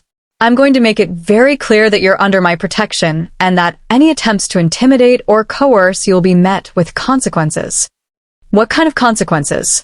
The kind that reminds them I control significant territory and resources. That I have alliances they need. That pushing me too far on this issue will cost them more than allowing our relationship to continue. You'd really go to war with the council over me? In a heartbeat. The certainty in his voice made my chest tight. We finished dinner, but the shadow of tomorrow's confrontation hung over us. Back at my apartment, Nathaniel walked me to the door, but didn't come inside. I should go, he said. I have some calls to make tonight. Allies I need to remind of their loyalties before tomorrow. Political maneuvering? Something like that. He cupped my face gently. Get some rest. And Isabel? Don't respond to any more messages from the council. Let me handle them. Be careful tomorrow. Don't do anything that will make this worse. I'll be fine. The council needs me more than I need them. They just need reminding of that fact. After he left, I tried to study, but couldn't focus. Maya found me staring blankly at my organic chemistry textbook around 10 p.m. You're not actually reading that, she observed. Not even a little bit. She sat down beside me. Talk to me. What's going through your head? I'm scared that I'm going to cost Nathaniel everything. His position, his authority, his standing with his pack. And for what? A relationship that's only a few weeks old? How can that possibly be worth what he's risking? Belle. Maya turned me to face her. That's not your decision to make. Nathaniel is a grown man, a very powerful, very intelligent grown man who knows exactly what he's risking. If he says you're worth it, believe him. But what if the council forces him to choose? What if they give him an ultimatum? Me or his position as Alpha? Then he'll make his choice. But you don't get to make it for him by walking away first. That's not protecting him. That's protecting yourself from potential pain. Her words hit harder than I wanted to admit. You're right, I said quietly. I'm scared of getting hurt again. Of investing in this and having it ripped away. Of course you are. Dominic shattered your trust in relationships. But Belle, you can't let that fear keep you from something real. Nathaniel isn't Dominic. This situation isn't that situation. Trust that, even if it's terrifying. I nodded, but sleep that night was elusive. The next day dragged on with agonizing slowness. I went through my classes like a zombie, barely retaining anything my professor said. At 3 p.m., my phone buzzed. Nathaniel, at the council chambers now. Don't worry. I've got this. And I wanted to believe him. But the knot in my stomach only tightened as the minutes ticked by. 4 o'clock came and went with no word. 4:30. Nothing. 5 p.m. Still silent. By 5:30, I was pacing my apartment while Maya watched with growing concern. He said he'd text. I kept repeating. He said he'd let me know what happened. Maybe it's taking longer than expected. Council meetings can go for hours. Or maybe it went badly, and he doesn't know how to tell me. At 6 p.m., someone knocked on my door. I opened it expecting Maya's food delivery. Instead, Dominic stood there looking grim. We need to talk, he said. About what's happening with my father and the council. And Belle, it's not good. My heart dropped into my stomach. What do you mean it's not good? What happened? Can I come in? I stepped aside, and he entered, his usual confidence replaced by something that looked like genuine concern. The council is pushing hard, he said without preamble. They're saying my father's relationship with you is proof he's losing his judgment. That he's prioritizing personal gratification over pack stability. They're talking about a vote of no confidence. A vote of, what does that mean? It means they could strip him of his alpha status. Force him into retirement. Basically end his leadership of the pack. I felt like I'd been punched. Over me? Over us dating? Over what you represent to them. Change. Disruption. The breakdown of traditional hierarchy. Dominic ran his hands through his hair. Belle, I hate this. I hate that you're in the middle of it. But you need to know they're not going to back down easily. And they're using me. Using you how? They want me to testify. To talk about how your relationship with my father is inappropriate, how it's caused family strife, how it's evidence of his declining judgment. He met my eyes. And Belle, if I refuse, they're threatening sanctions against me too. Expulsion from pack territory, loss of my position at the company, everything. So, you're going to do it. My voice was flat. You're going to help them destroy your father to save yourself. No. The word was firm. I'm going to refuse. Because despite everything, despite our history and how complicated this all is, you and my father have something real. I see that now. And I'm not going to be the weapon they use to destroy it. I stared at him, shocked. Why? Because I've been a selfish asshole for most of my life, and it's cost me more than I can calculate. Maybe it's time I did something decent for once. He pulled out his phone. My father's still in the meeting. It's going to go late. But Belle, you need to prepare yourself. The council isn't done. This is just the beginning. After Dominic left, I sat in stunned silence. Maya eventually spoke. Did that actually just happen? Did Dominic Ashford actually show up to help? I think he did. Character development. Didn't see that coming. At 7:30, my phone finally rang. Nathaniel. I'm so sorry, he said immediately. That took much longer than expected. Are you okay? Dominic came by. He told me about the vote of no confidence. Nathaniel sighed heavily. Of course he did. Belle, it's complicated. Just tell me the truth. Are they going to force you to choose between me and your position? A long pause. They're going to try. But I have no intention of making that choice. There are other options, other moves I can make. This isn't over. But Nathaniel, what if? No what ifs. Not tonight. I'm exhausted, the council is posturing, and I need to see you. Can I come over? Always. He arrived 20 minutes later, looking more tired than I'd ever seen him. I pulled him inside, and he wrapped me in his arms like I was an anchor in a storm. Tell me everything, I said. And sitting on my couch with Maya tactfully disappearing into her room, he did. The council meeting had been brutal. They'd questioned everything, his judgment, his motivations, his fitness to lead. They'd brought up past relationships, suggested he was having a crisis, implied I was manipulating him for status or money. They want proof, he said heavily, of the mate bond. They've scheduled a ceremony for Thursday. Both of us have to attend. What happens if we refuse? They proceed with the vote of no confidence. Force the issue. He looked at me, vulnerability clear in his eyes. Isabel, I need to know, are you sure about this? About us? Because once we do the ceremony, once the bond is confirmed publicly, there's no going back. You'll be tied to me in the eyes of the pack, with all the scrutiny and responsibility that entails. I thought about everything that had brought us here. The revenge plot that became real. The complications, the drama, the fear. But I also thought about the cabin, the conversations, the way he made me feel seen and valued. I'm sure, I said. Whatever comes, we face it together. Isn't that what we keep saying? It is. He pulled me close. Then Thursday it is. We proved to the council what we already know, that the goddess brought us together, and no amount of political maneuvering can change that. But as I fell asleep that night in his arms, I couldn't shake the feeling that the ceremony would bring revelations none of us were prepared for. The mate bond was real, I felt it in my bones. But the council scrutiny would reveal everything. And I wasn't sure either of us was ready for what everything might mean. Chapter 9. The Ceremony of Truth. The days leading up to Thursday passed in a haze of anxiety and preparation. Nathaniel had explained what the mate bond ceremony entailed, a blood ritual performed by the council's eldest member, Elder Sage Whitmore, who possessed the rare gift of reading the goddess's marks. Both participants would have their blood mixed in a sacred vessel, and the elder would read the threads of connection revealed in the mingled essence. It won't hurt, Nathaniel assured me Wednesday evening as we sat in his living room. Physically, at least. But it's invasive in other ways.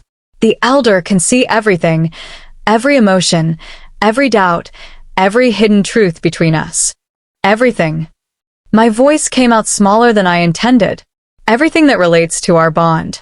Your private thoughts remain private, but anything connected to how we feel about each other, why we're together, what we mean to each other, that becomes visible. I swallowed hard. What if she sees that I started this as revenge? That I came to you initially planning to use you? Then she sees it.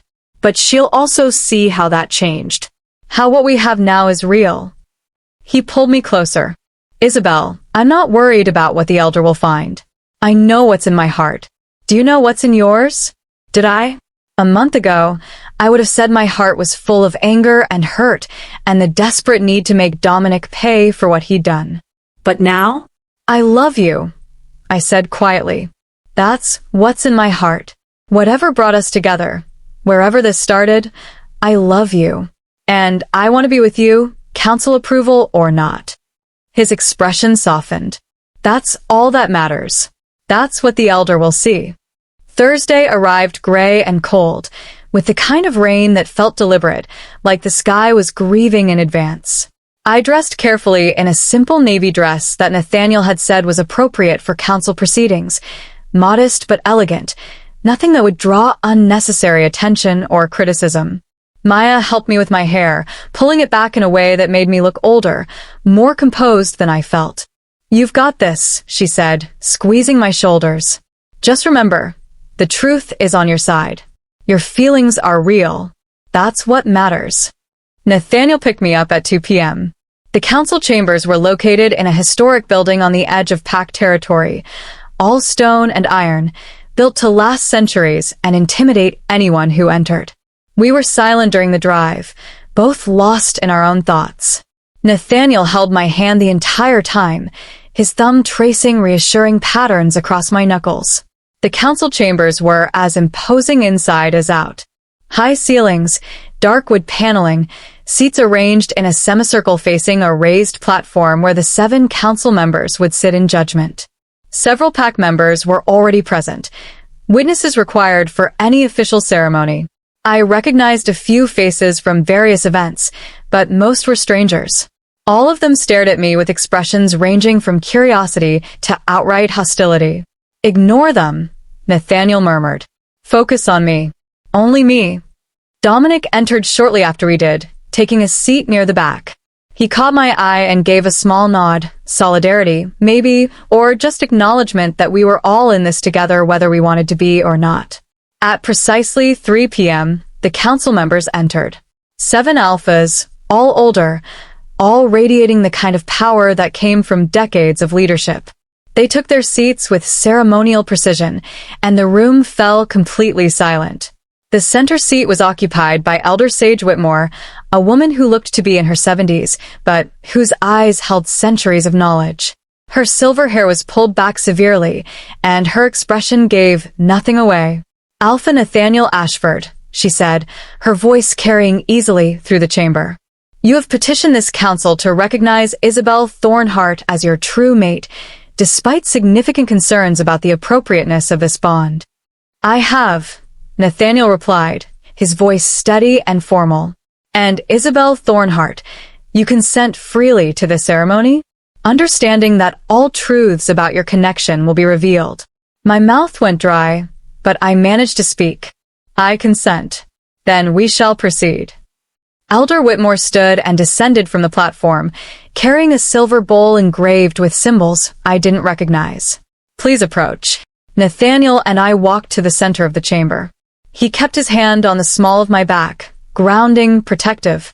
The elder set the bowl on a small table, then produced a ceremonial blade that gleamed in the dim light. "Alpha Nathaniel, your blood first."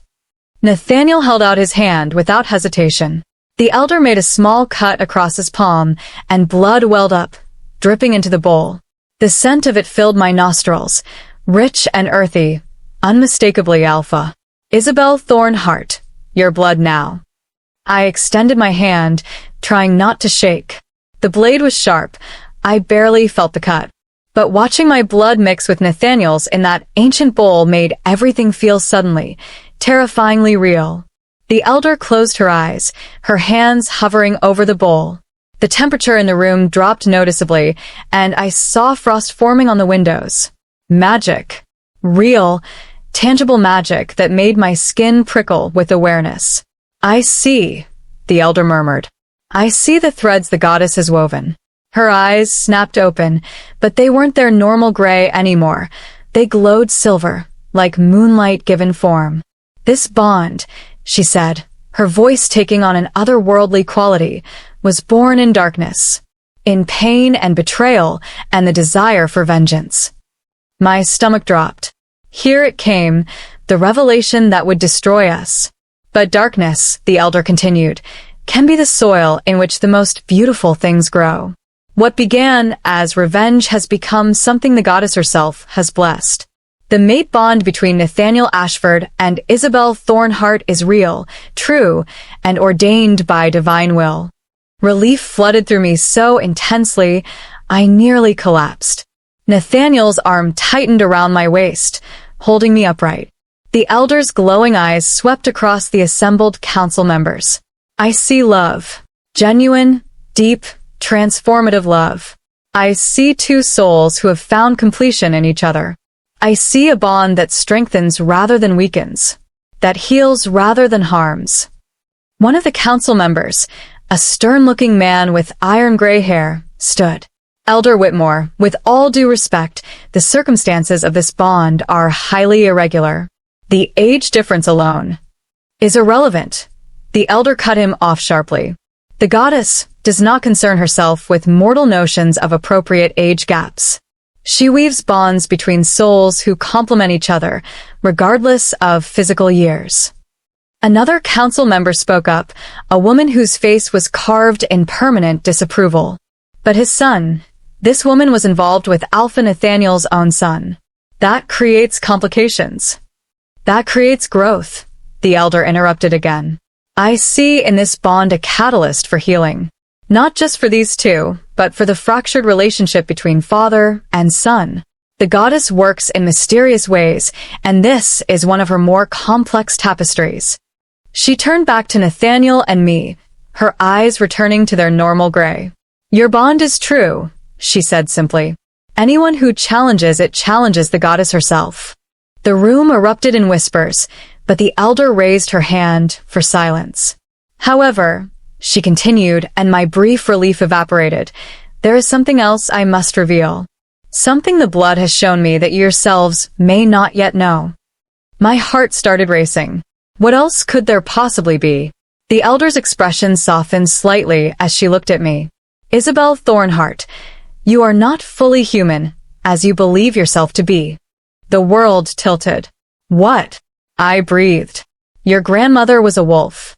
A powerful one who chose to live among humans, who suppressed her nature so thoroughly that the gift skipped your mother's generation. But it lives in you, dormant but present. The bond with Alpha Nathaniel is awakening it. I couldn't process her words. Not fully human? Wolf blood? Dormant gifts? Nathaniel's grip on me tightened, his shock evident even through his careful control. That's impossible, I said. My family were human. All of us. Your conscious family history says one thing. Your blood says something else. The elder gestured to the bowl, where our mingled blood had begun to glow faintly. See for yourself. The goddess's mark would not shine so brightly if you were fully human. Mate bonds can form across species, but they're weaker, diluted. This bond, she indicated the glowing blood, is pure, strong. That can only happen between two wolves. I looked at Nathaniel, desperate for him to tell me this was a mistake, some misreading of the ritual. But his expression held wonder rather than doubt. That explains so much, he said quietly. Why did the bond form so quickly? Why you could feel it even without experience to recognize it? Why did my wolf recognize you immediately as mate? I can't. I couldn't seem to form complete sentences. My entire understanding of who I was had just been shattered. This changes things, the stern council member said, and for once, he didn't sound disapproving. If Belle Thornhart has wolf blood, even dormant, then this bond is not only acceptable, but should be celebrated. Alpha Nathaniel has found a true mate within this supernatural community. The disapproving woman actually smiled, small and tight, but genuine. The goddess has been kinder to you than we realized, Alpha. This is a gift. Elder Whitmore nodded. The dormant wolf within Isabel will awaken fully over time, accelerated by the mate bond. She will need training, guidance, support as she comes into her true nature. But this council formally recognizes and blesses this bond. She raised her voice to address the entire chamber.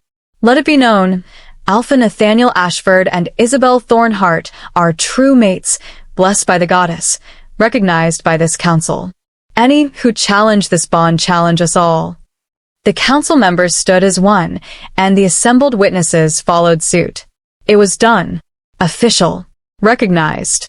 We'd won. But I barely registered the victory because my mind was spinning with the revelation about my blood, my heritage, the wolf supposedly sleeping inside me. The ceremony concluded with formal words I didn't really hear. Nathaniel signed documents, the council members affixed their seals, and suddenly people were approaching to offer congratulations. I moved through it in a daze, shaking hands, accepting well wishes from people who minutes ago had been judging me.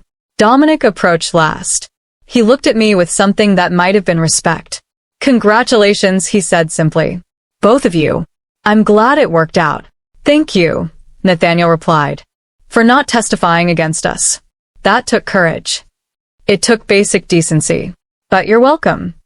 Dominic glanced at me. Belle, if you need help learning about your wolf side, understanding what's coming, I know people who can help. Just say the word. I nodded, still too stunned to form words. After he left, Nathaniel guided me out of the council chambers and into his car. We drove in silence for several minutes before he finally spoke. Are you okay? I don't know. I stared out the window at the passing city. Nathaniel, how is this possible? How did I not know? Wouldn't I have felt something? Some sign that I was different. Not if your grandmother suppressed her nature completely. If she never shifted, never acknowledged her wolf, the gift could have gone dormant. And if your mother never manifested it at all, you'd have no reason to suspect. But I'm 21. Shouldn't it have awakened by now? Usually yes. But dormant bloodlines are rare. They follow different rules. The elder said the mate bond is triggering it, which makes sense. Powerful emotional connections can unlock suppressed supernatural traits. I turned to look at him. Are you okay with this? Finding out your mate isn't who she thought she was? Isabel. He pulled over to the side of the road and turned to face me fully. You are exactly who I thought you were.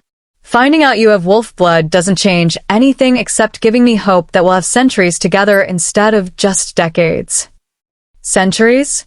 Wolves live much longer than humans. With your heritage awakening, you'll age slowly, if at all. We'll have time, Isabel. So much time to build a life together. The realization hit me. I wouldn't be 21 forever. My body would stabilize, slow its aging. I could live for hundreds of years. With Nathaniel, I need to call my mother, I said suddenly. Ask about my grandmother. There has to be something, some story, some hint that she wasn't fully human. We'll figure it out together, Nathaniel promised. But right now, let's just process the fact that the council approved our bond. We won, Isabel. We can be together without fear of interference. He was right. We'd won. The council had blessed us. The mate bond was recognized. So why did I feel like everything had just become infinitely more complicated? That evening, back at Nathaniel's house, I finally called my mother. Belle, honey, is everything okay? You sound strange. Mom, I need to ask you about Grandma Elena. About her past, before she met Grandpa. A long pause. Why are you asking about that? Just, please, Mom. Did she ever seem different to you? Like she was hiding something about herself? Another pause, longer this time. When my mother spoke again, her voice was careful. Your grandmother was always secretive about her life before she married your grandfather. She'd say she came from a small town up north, but she never took us to visit, never talked about her family. Your grandfather used to joke that she was running from something, but she'd just smile and change the subject. My heart pounded. Did she ever talk about wolves? Or mention anything supernatural? Belle, what's going on? Mom, I need you to tell me the truth. Did Grandma ever do anything unusual? Anything that seemed impossible or strange? A very long pause. Then, quietly. Once, when I was very young, I saw her in the backyard at night. Her eyes were glowing, actually glowing, like an animal's. When I asked her about it the next day, she said I'd been dreaming. But Belle, I know what I saw. My breath caught. Why didn't you ever tell me? Because I convinced myself I had been dreaming. Because acknowledging it meant accepting that my mother was something I couldn't understand. And after she died, it seemed easier to just let it go. Mom, there's something I need to tell you. I explained everything, Nathaniel, the mate bond, the council ceremony, the revelation about my heritage. My mother was silent for a long time after I finished. So, it was real, she finally said. What I saw that night. My mother really was different. I'm sorry you had to find out this way. Don't be. If anything, I'm relieved. I've spent 40 years thinking I was losing my mind over something I saw as a child. Now I know I wasn't. She paused. Belle, are you happy? With this, Nathaniel? With everything that's happening? I am. Terrified, but happy. Then that's all that matters. We'll figure out the rest as a family. After we hung up, I sat in Nathaniel's living room, processing everything that had happened. You okay? Nathaniel asked, sitting down beside me. I think so. It's just a lot to take in. This morning I was human. Tonight, I'm apparently part wolf with centuries of life ahead of me. And you're my mate. Officially recognized, blessed by the council, approved by the goddess herself. I leaned into him, letting his warmth steady me. What happens now? Now? We live our lives. We deal with your awakening wolf nature, which will likely start manifesting in the coming weeks. We navigate my son's complicated feelings about all of this. We build something real together. That's simple. That's complicated, he corrected with a small smile. But we face it together. That was always the plan. I kissed him then, soft and lingering, and felt the mate bond pulse between us, stronger now, more certain, like a thread of light connecting our souls. Whatever came next, whatever complications arose from my awakening heritage, whatever challenges the pack threw at us, we'd handle it. Because the goddess herself had declared us mates. And no force on earth could break what the divine had blessed. Chapter 10. The Awakening. The first sign came 3 days after the ceremony. I was in class taking notes during a lecture on cellular biology when my hand started tingling. Not the normal pins and needles sensation of poor circulation, but something deeper, like energy was building beneath my skin, looking for a way out. I flexed my fingers, trying to make it stop, but the sensation only intensified. My vision sharpened suddenly, and I could see individual dust particles floating in the sunlight streaming through the windows. Could hear the heartbeat of the student sitting 2 rows ahead. Could smell the coffee someone had spilled in the hallway 3 rooms away. Miss Thornhart, are you all right? My professor's voice snapped me back. Everyone was staring at me. I'm fine, I managed. I just need some air. I gathered my things and fled the classroom, my enhanced senses making everything overwhelming. The fluorescent lights were too bright. The sound of footsteps in the hallway was deafening. Someone's perfume 3 floors down made my nose burn. I made it to the bathroom and locked myself in a stall, breathing hard. My phone. I needed to call Nathaniel. But when I pulled it from my bag, my hands were shaking so badly, I nearly dropped it. The tingling sensation had spread up my arms, and I swore I could feel something moving under my skin, not painfully but present. Awake. The wolf. My wolf. Waking up after 21 years of sleep. I managed to dial Nathaniel's number. He answered on the first ring. Isabel. Something's happening, I said, my voice coming out strange, deeper, rougher. I'm in the science building bathroom and everything is too much. Too loud. Too bright, too. I'm on my way. Stay where you are. Don't try to suppress it. That'll make it worse. Just breathe and wait for me. He hung up and I focused on breathing like he'd said. In and out. Steady. Trying not to panic as my senses continued to heighten as that presence under my skin grew stronger. 10 minutes later, though it felt like hours, someone knocked on the bathroom door. Isabel, it's me. I unlocked the stall and stumbled out. Nathaniel took one look at me and his expression shifted to something between concern and understanding. Your eyes, he said softly. What about them? He turned me toward the mirror. My eyes were glowing. Not dramatically, not like the elders had during the ceremony, but there was definitely an amber light behind my normal brown irises. It's starting, Nathaniel said. Your wolf is surfacing. We need to get you somewhere safe before the first shift hits. First shift? As in, turning into an actual wolf. It's possible. Or your wolf might stay dormant for a while longer, but continue influencing your senses and instincts. Every awakening is different. He wrapped an arm around my waist. Can you walk? I think so. He guided me out of the building, moving quickly, but keeping me steady. His car was parked illegally right at the entrance. Where are we going? The cabin. It's the safest place for you to go through this without witnesses or interruptions. The drive felt endless. My heightened senses made every sound, every smell, every visual input overwhelming. I kept my eyes closed and focused on Nathaniel's voice as he talked to me, steady, calm, grounding. This is normal, he kept saying. Uncomfortable, but normal. Your body is remembering what it's always been meant to be. Just breathe through it. By the time we reached the cabin, the sun was setting and the tingling sensation had spread to my entire body. I felt like I was vibrating at a frequency just slightly off from the rest of reality. Nathaniel helped me inside and immediately started closing curtains, turning off harsh lights, creating a dim, calm environment. Sit, he instructed, guiding me to the couch. I'm going to make some calls, people who can help guide you through this. But first, I need you to tell me what you're feeling. All of it. Everything is too loud, I said. I can hear the wind in the trees outside. Water moving in the pipes. Your heartbeat. My own blood flowing through my veins. And I can smell everything.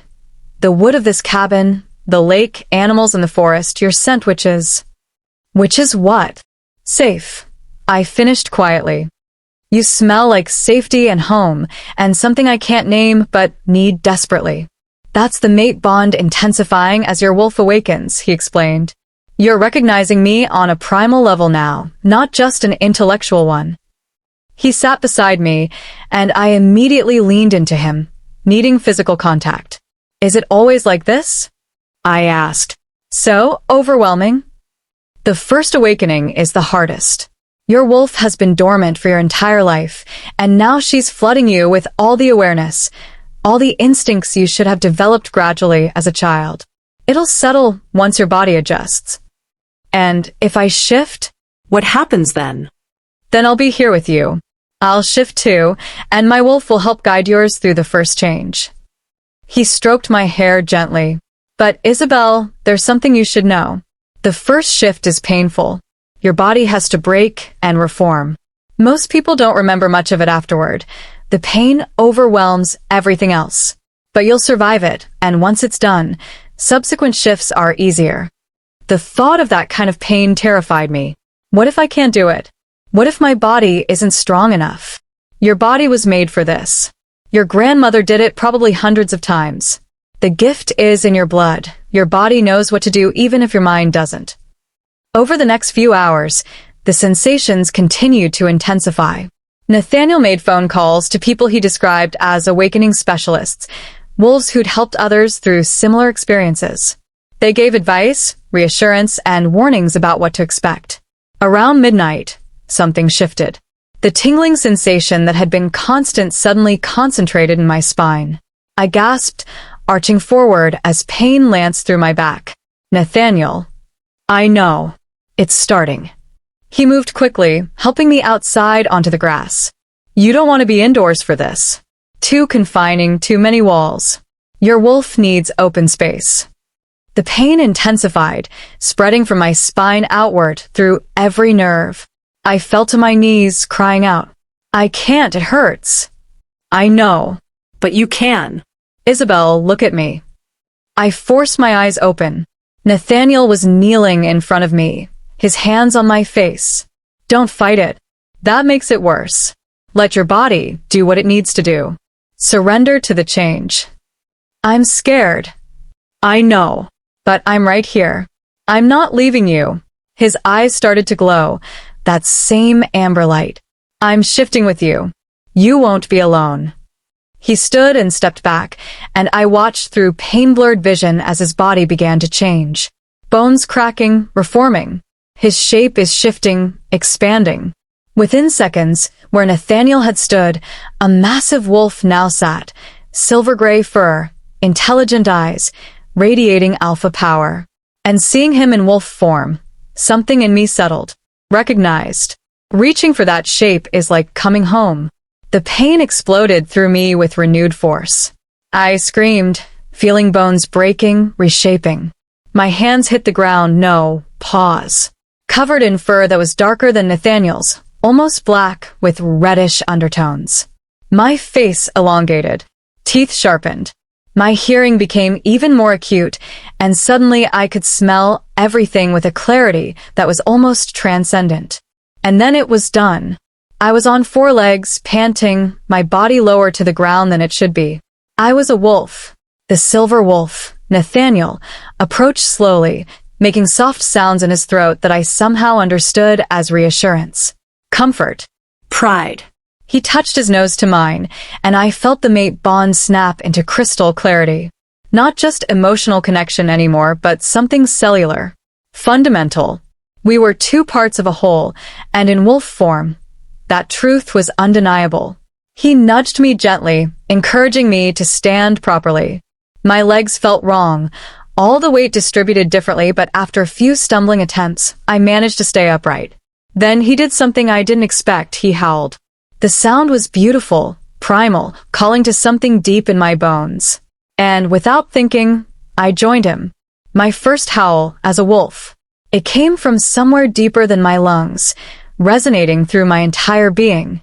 A declaration to the universe that I existed, that I was alive, that I had finally become what I was always meant to be. When the howl faded, Nathaniel's wolf led me toward the forest. The next few hours were a blur of new experiences. Running on 4 legs, which felt natural once I stopped overthinking it. Hunting, though Nathaniel stopped me before I could actually catch the rabbit I'd been chasing, making it clear we'd hunt for real another time. Swimming in the lake, which was glorious and strange and perfect. And throughout it all, Nathaniel's wolf stayed close. guiding, protecting, letting me explore this new form while keeping me safe.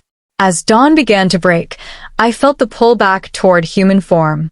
My body started tingling again, and Nathaniel nudged me back toward the cabin.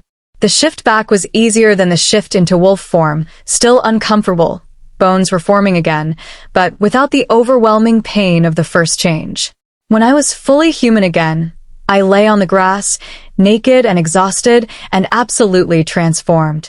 Nathaniel shifted back moments later, immediately wrapping me in a blanket he'd left by the door. "You did it," he said, his voice full of pride and wonder.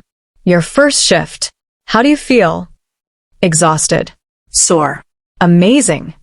I looked up at him. "Nathaniel, that was incredible. Being a wolf, running with you, feeling so alive." "I know." He pulled me close. "Welcome to your true nature, Isabel. Welcome to the pack." We went inside, and I collapsed onto the bed, my body screaming for rest after the trauma of transformation. "Sleep," Nathaniel said, lying beside me. "You've earned it. We'll talk about everything when you wake up." But before I drifted off, one thought crystallized with perfect clarity. Everything had changed. My understanding of myself, my place in the world, what my future could hold. But the one constant, the one thing I was absolutely certain of was Nathaniel. My mate, my alpha, my home. And whatever came next in this new life, we'd face it together, just like we'd promised. Chapter 11. Integration. I woke to sunlight streaming through the cabin windows and every muscle in my body screaming in protest. "That's normal," Nathaniel said from the doorway, carrying a tray with coffee and what smelled like bacon. "First shift leaves you feeling like you got hit by a truck.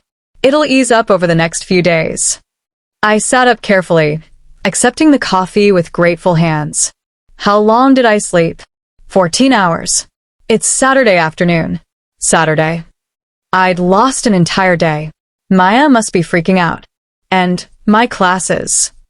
I texted Maya from your phone, told her you were with me and safe. And I emailed your professors saying you had a family emergency and would need extensions on your assignments. He sat on the edge of the bed. "How do you feel?" "Beyond the soreness." I took inventory.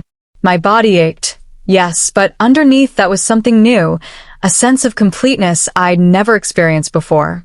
Like I'd been living my whole life slightly out of focus, and suddenly everything had sharpened into clarity. "Different," I said finally.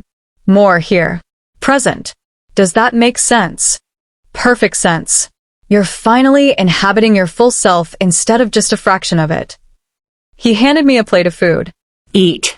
"Your body needs fuel to finish healing from the transformation." The bacon tasted better than anything I'd ever eaten, my enhanced senses making every flavor more vivid. I demolished the entire plate in minutes. "So, what happens now?" I asked. "Do I just go back to my life? Pretend I'm still a normal human Belle who goes to classes and works at a bookstore?" "You can try," Nathaniel said carefully. "But Isabel, your life has fundamentally changed. You're a wolf now. That comes with needs your human life can't fully accommodate." "Like what?" "Like the need to shift regularly. Wolves who suppress their nature for too long become unstable, irritable, anxious, sometimes violent. You'll need to run in wolf form at least once a week, preferably more." "I can't exactly do that on campus." No. "Which means you'll need to come here, or to Packlands, or find other safe spaces to shift." He paused. "Isabel, there's something else. As my recognized mate, you're expected to take a role within the pack. Not immediately, you need time to adjust, to learn. But eventually, you'll be seen as my partner in leadership. That comes with responsibilities." The weight of that settled over me. I don't know how to be a pack leader. I barely know how to be a wolf. "You'll learn. I'll teach you, and so will others. But I need you to understand, this isn't optional. By accepting the mate bond, by shifting, you've entered a world with expectations and obligations. You can't go back to being fully human even if you wanted to." Part of me wanted to panic at that. at how quickly my entire life had transformed, how many choices had been made that I couldn't unmake. But another part, the part that had howled at the moon last night, that had run through the forest feeling more alive than ever before, welcomed it. "Okay," I said. "Teach me. Show me what I need to know." Relief crossed Nathaniel's face. "We'll start slowly. Today, just rest. Tomorrow we'll begin basic training, controlling your shifts, managing your enhanced senses, understanding pack dynamics and hierarchy. Will I meet the pack? As your mate? Eventually. There's a formal introduction ceremony, but that can wait until you're more comfortable with your wolf. I don't want to overwhelm you." We spent the rest of that day at the cabin.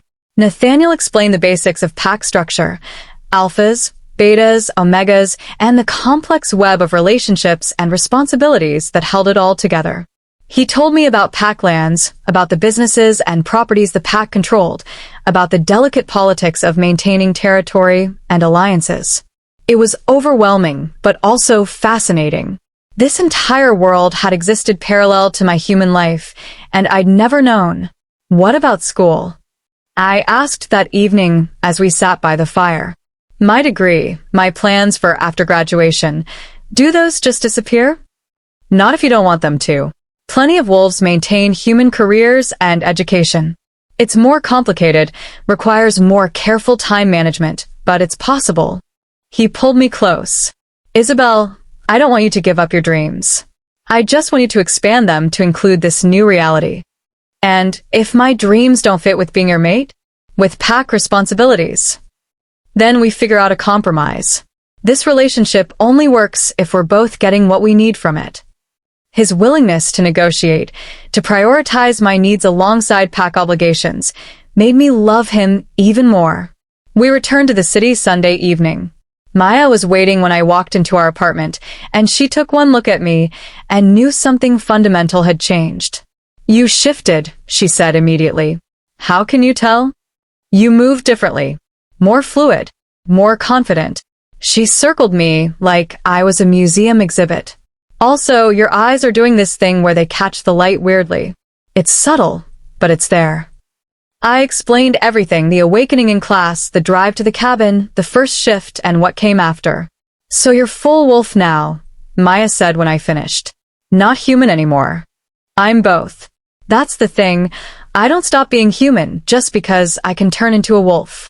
But the wolf part changes things. Change you." She wasn't wrong. Even now, back in our familiar apartment, I was hyper-aware of sounds and smells I'd never noticed before. The apartment felt smaller, more confining. Part of me itched to be outside, running free. "Are you okay with this?" I asked. "With me being different?" Maya considered the question seriously. "Honestly, it's weird. You're my best friend, and suddenly you're this supernatural creature with a mate bond and pack responsibilities. It's a lot to adjust to." "I'm still me, Maya." "Are you though?" She held up a hand before I could protest. "I'm not saying that to be mean. I'm genuinely asking, are you still the same Belle who moved in here freshman year? Or has becoming a wolf changed fundamental things about who you are?"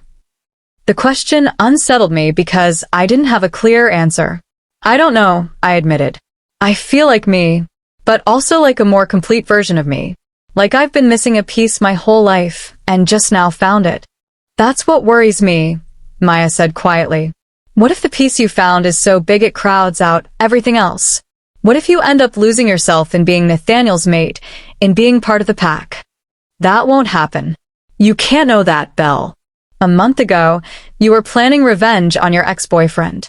Now you're a werewolf engaged to his billionaire father. Your life has changed so fast. I don't think you've had time to process what you're actually giving up." Her words stung, but I forced myself to really hear them. Was she right? Was I moving too fast, accepting too many changes without fully considering the consequences? "What do you think I should do?" I asked. "I think you should take a step back. Not from Nathaniel. I can see you love him. But from the pace of everything. You just shifted for the first time 2 days ago, and already you're talking about pack responsibilities and leadership roles. Belle, you're still in college. You're 21. You have time to figure all this out. You don't have to rush into being the perfect alpha's mate. She had a point, but I also felt the pull of the mate bond, the expectations that came with accepting it, the reality that my transformation had already happened whether I was ready or not. I'll think about it, I promised. That night, alone in my room, I tried to ground myself in who I'd been before all this started.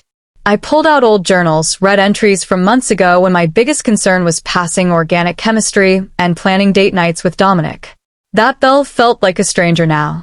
The transformation wasn't just physical, it had changed how I thought, what I wanted, who I understood myself to be. And Maya was right to worry about that. Monday morning, I went to class trying to pretend everything was normal, but my enhanced senses made it almost impossible to focus. I could hear conversations 3 classrooms away, could smell what everyone had eaten for breakfast, could detect subtle changes in heartbeat and breathing that told me who was nervous, who was lying, who was attracted to whom. By lunchtime, I had a pounding headache from sensory overload. I texted Nathaniel, "Is it always this overwhelming?" His response came quickly, "The first few weeks are the hardest. Your brain is learning to filter. It gets easier. But Belle, maybe take a few days off from classes?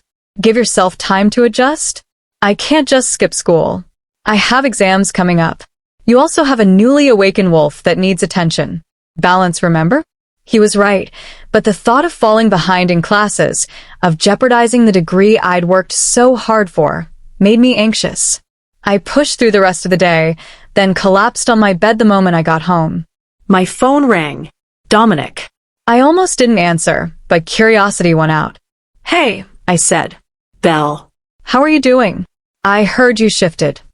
News travels fast. Pack gossip always does. "Look, I'm calling because I wanted to offer help. I know what it's like. The first few weeks after awakening are brutal. If you need advice, or just someone to talk to who understands, I'm here." The offer surprised me. "Why would you help me?"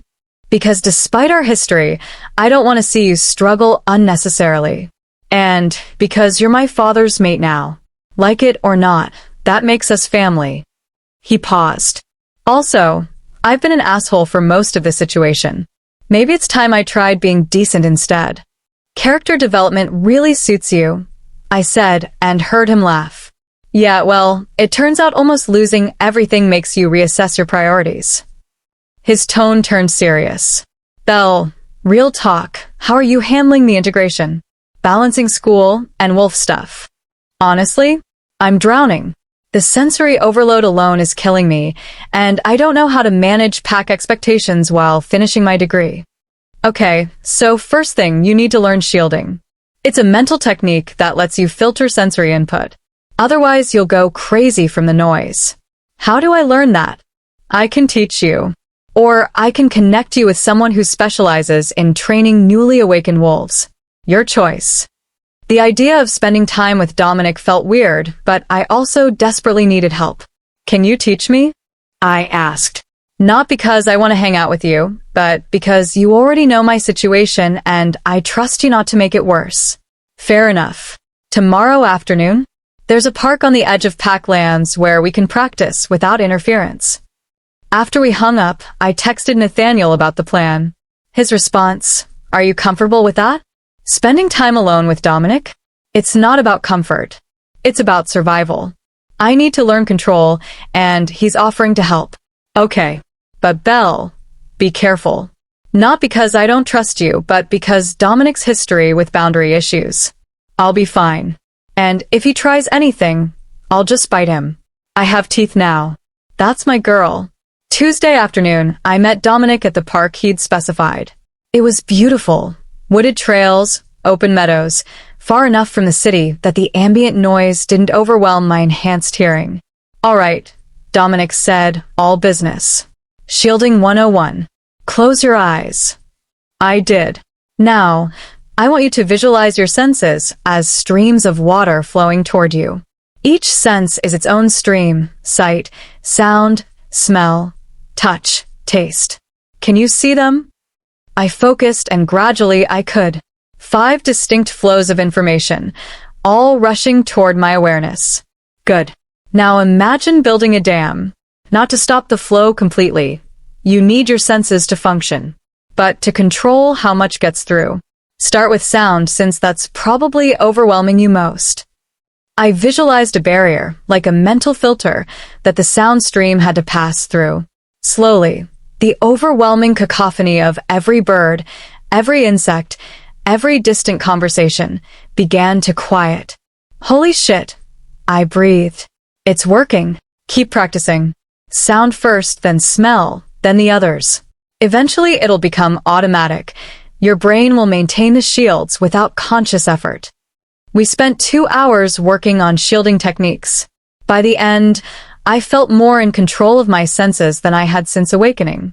Thank you, I said as we walked back toward the parking area. Seriously, this helps so much. No problem. Dominic hesitated, then said, Look, I know this is weird. You and my dad, me helping you adjust to pack life. But Belle, for what it's worth, I'm glad he found you. I haven't seen him this happy in years. Really? Really? And I'm sorry. For how I treated you, for cheating, for all of it. You deserved better, and I'm glad you found it. The apology felt genuine, and something in me softened toward him. Thank you for saying that. And Belle? If you ever need help with pack stuff, or wolf training, or just someone who understands how complicated this all is, call me. I mean it. After he left, I sat in my car feeling lighter than I had in days. Maybe integration didn't have to be overwhelming. Maybe I could build a support system, learn what I needed to know, and find balance between my old life and new reality. That evening, I showed Nathaniel the shielding technique Dominic had taught me. That's excellent progress, he said, clearly impressed. It took me months to develop that level of control after my first shift. Dominic's a good teacher. Surprisingly patient. He's growing up. Finally. Nathaniel pulled me close. How are you feeling about everything? Honestly? Overwhelmed. Excited. Scared. All of it. I looked up at him. But also like, maybe I can do this. Like maybe I can be both, the college student finishing her degree and the wolf learning to navigate pack life. You can absolutely do both. And I'll support you, however you need. As I fell asleep that night, wrapped in Nathaniel's arms, I felt something settle in my chest. This was my life now, complicated, challenging, nothing like what I'd planned. But it was mine. And for the first time since this whole journey began, I wasn't running toward or away from anything. I was just here, present, building something real. One day at a time. Chapter 12, The Formal Introduction. 3 weeks after my first shift, Nathaniel decided it was time. The pack needs to meet you formally, he said over breakfast at his house. As my recognized mate, you hold a position of authority whether you're ready for it or not. The longer we delay the introduction, the more it looks like I'm hiding you or ashamed of our bond. I'm not ready, I protested. I can barely control my shifts, I still don't understand half the pack hierarchy, and you'll never feel completely ready. But Isabel, you've made incredible progress. You can shield your senses, you're managing school and wolf life. You've been training with Dominic. The pack will see your effort and respect it. What if they don't? What if they think I'm not good enough for you? He set down his coffee and pulled me into his lap.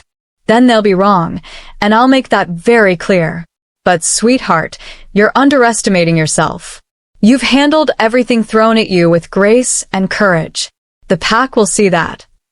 The formal introduction was scheduled for Saturday evening, a full moon gathering on pack lands where all members were expected to attend. It would be part ceremony, part celebration, and entirely terrifying.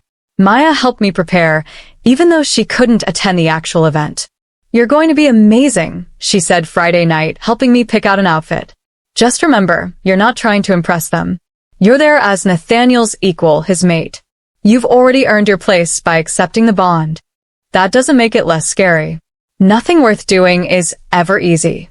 She handed me a simple but elegant dress, deep forest green that brought out the amber flecks now permanently visible in my eyes. Wear this. Look like the powerful wolf you are, not like you're apologizing for existing. Saturday morning, I woke with anxiety churning in my stomach. Nathaniel had stayed over, and he pulled me back against him when I tried to get up. Stop overthinking, he murmured against my neck. I can practically hear your thoughts spiraling. What if I embarrass you?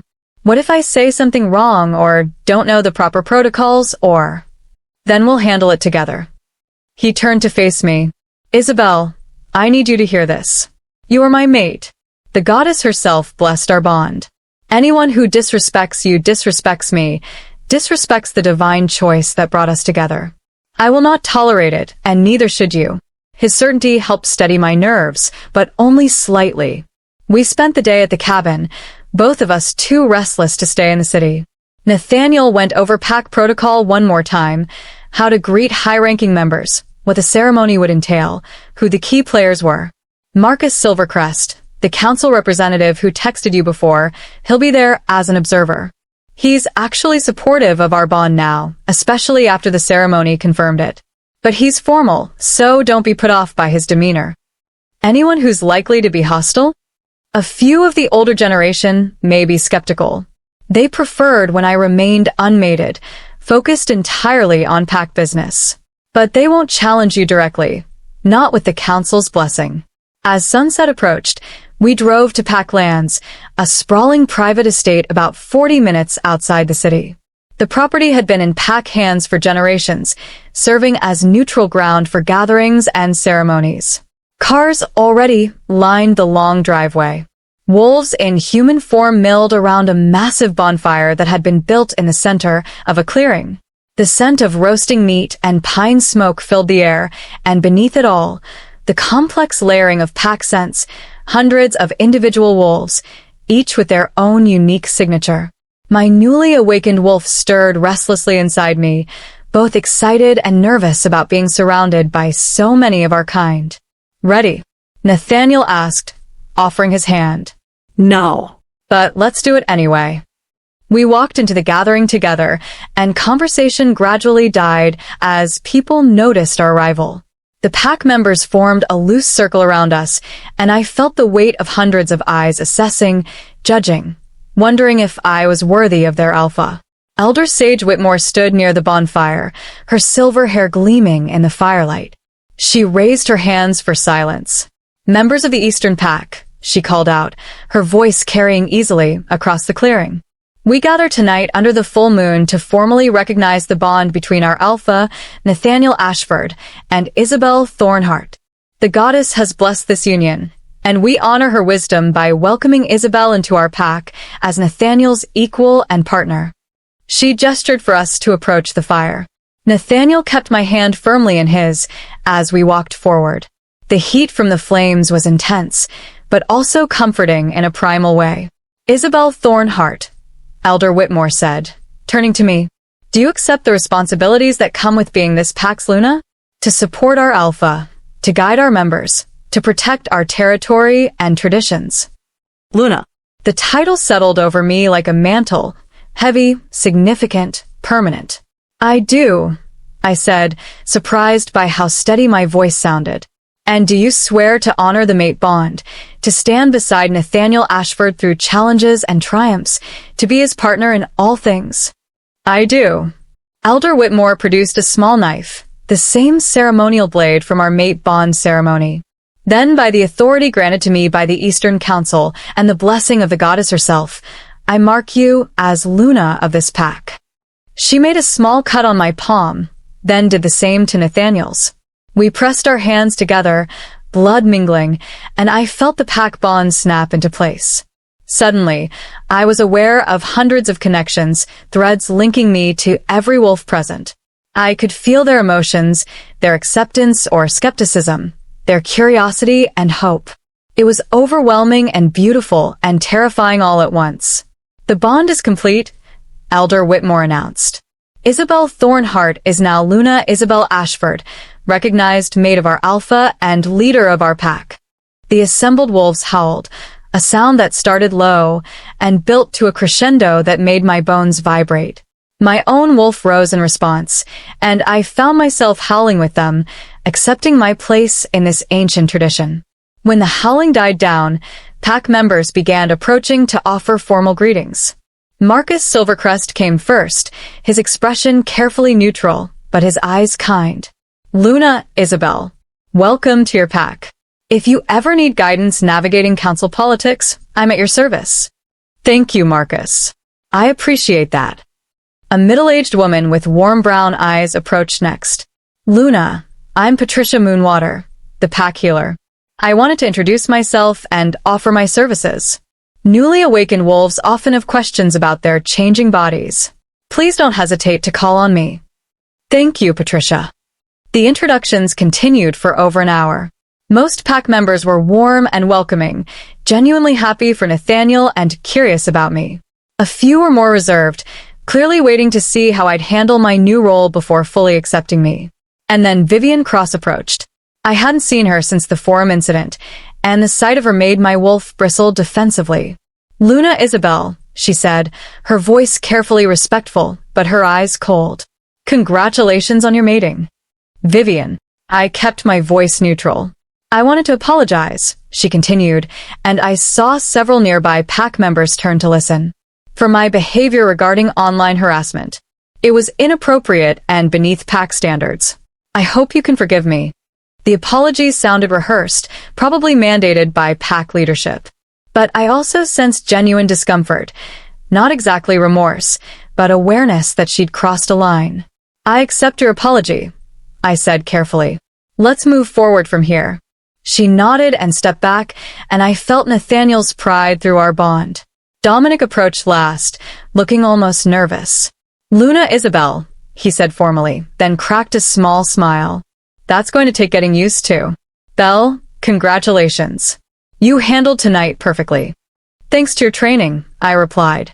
The shielding techniques saved me from sensory overload. Glad I could help. He glanced at his father, something complex passing between them. Dad, she's good for you. Good for the pack. I'm genuinely happy for you both. Nathaniel's expression softened. Thank you, son. That means more than you know. After the formal introductions, the gathering shifted into celebration. Food was served, massive amounts of meat prepared pack style, along with vegetables and bread and desserts. Wine flowed freely, and gradually the atmosphere relaxed from ceremonial to festive. I found myself swept into conversations with pack members eager to know their new Luna. They asked about my background, my studies, how I'd met Nathaniel. Some shared stories about the pack's history, about Nathaniel's years as Alpha, about traditions and customs I was now part of. Around midnight, Nathaniel pulled me away from the crowd toward the edge of the clearing. How are you holding up? He asked. Exhausted. Overwhelmed. But good, I think. I leaned against him. They seem to like me. Most of them, anyway. They love you already. I can feel it through the pack bonds, curiosity, respect, hope that you'll bring positive change. He kissed my forehead. You were magnificent tonight. Confident, gracious, perfect. I was terrified the entire time. Courage isn't the absence of fear. It's acting despite it. And tonight, you were incredibly brave. The full moon hung heavy and bright overhead, and I felt my wolf stirring restlessly. Wanna run? Nathaniel asked, reading my mood perfectly. God, yes. We shifted together, me still awkward but improving, him fluid and practiced. In wolf form, we raced into the forest surrounding the pack lands, leaving the gathering behind. Running as a wolf was pure joy. The moon lighting our path, the earth beneath our paws, the freedom of speed and strength and primal simplicity. Nathaniel's silver wolf ran beside me, occasionally brushing against my darker form in gestures of affection and playfulness. We weren't alone for long. Other pack wolves joined us, forming a hunting party that moved through the forest like liquid shadow. They accepted me naturally in wolf form, treating me as one of them rather than an outsider to be tested. This was my pack now. My family. We hunted together, taking down a deer in a coordinated effort that required no words, just instinct and pack cohesion. The kill was shared, and eating fresh meat under the full moon with my pack felt sacred in a way I couldn't articulate. When we finally returned to the clearing hours later, shifting back to human form, I was exhausted but deeply satisfied. That was incredible, I told Nathaniel as we drove back to his house. Being part of the pack hunt, feeling that connection with everyone. I've never experienced anything like it. That's what you've been missing your whole life, he said softly. That sense of belonging to something larger than yourself. Welcome home, Luna. At his house, I collapsed into bed, still riding the high of the evening. Thank you, I said as Nathaniel settled beside me. For what? For being patient with me.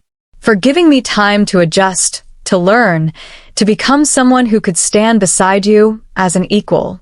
For not giving up when things got complicated. Isabel. He pulled me close. Thank you for taking a chance on a 52-year-old alpha who'd forgotten how to hope for anything beyond his next board meeting. You didn't just become my mate, you reminded me how to live. We fell asleep tangled together, the mate bond humming contentedly between us, the pack bond settled and strong. The next morning, I woke to my phone buzzing with dozens of messages. The pack had a group chat, something I'd been added to during the ceremony, and it was exploding with activity. Patricia Moonwater. Luna Isabel.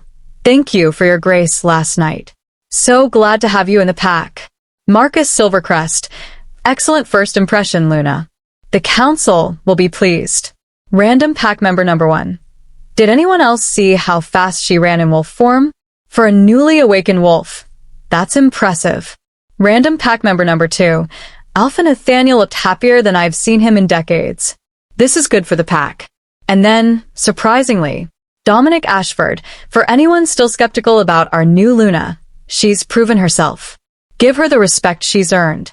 Maya texted separately. How did it go? Tell me everything. I responded to her first, giving a detailed recap of the ceremony and celebration. Her response, I'm so proud of you. You're literally a Luna now.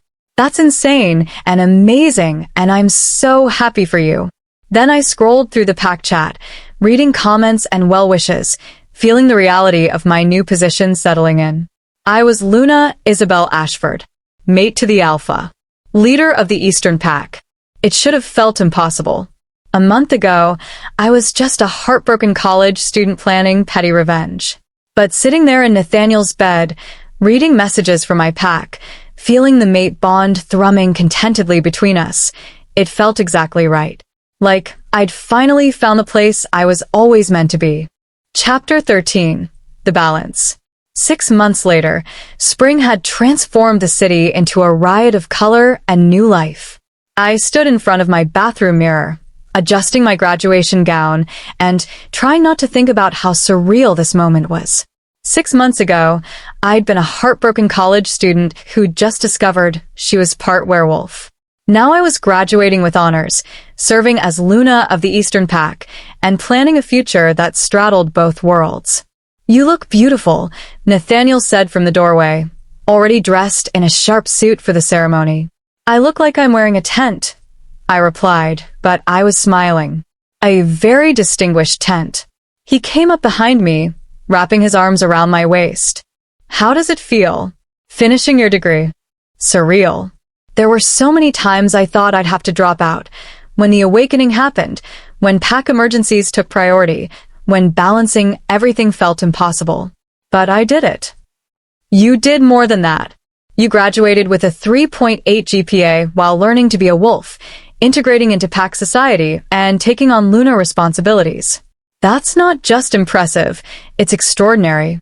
I leaned back against him, feeling the mate bond pulse with warmth and pride. I had help. You, Maya, Dominic, Patricia, the whole pack, everyone supported me. Because you're worth supporting. He kissed my neck. And because you've proven yourself a dozen times over. The pack adores you, Isabel. You've brought changes they didn't know they needed. That was true. Over the past 6 months, I'd slowly begun implementing ideas I'd brought from my human world experience. Better communication systems for pack members, mentorship programs for newly awakened wolves, even a scholarship fund for pack youth pursuing higher education.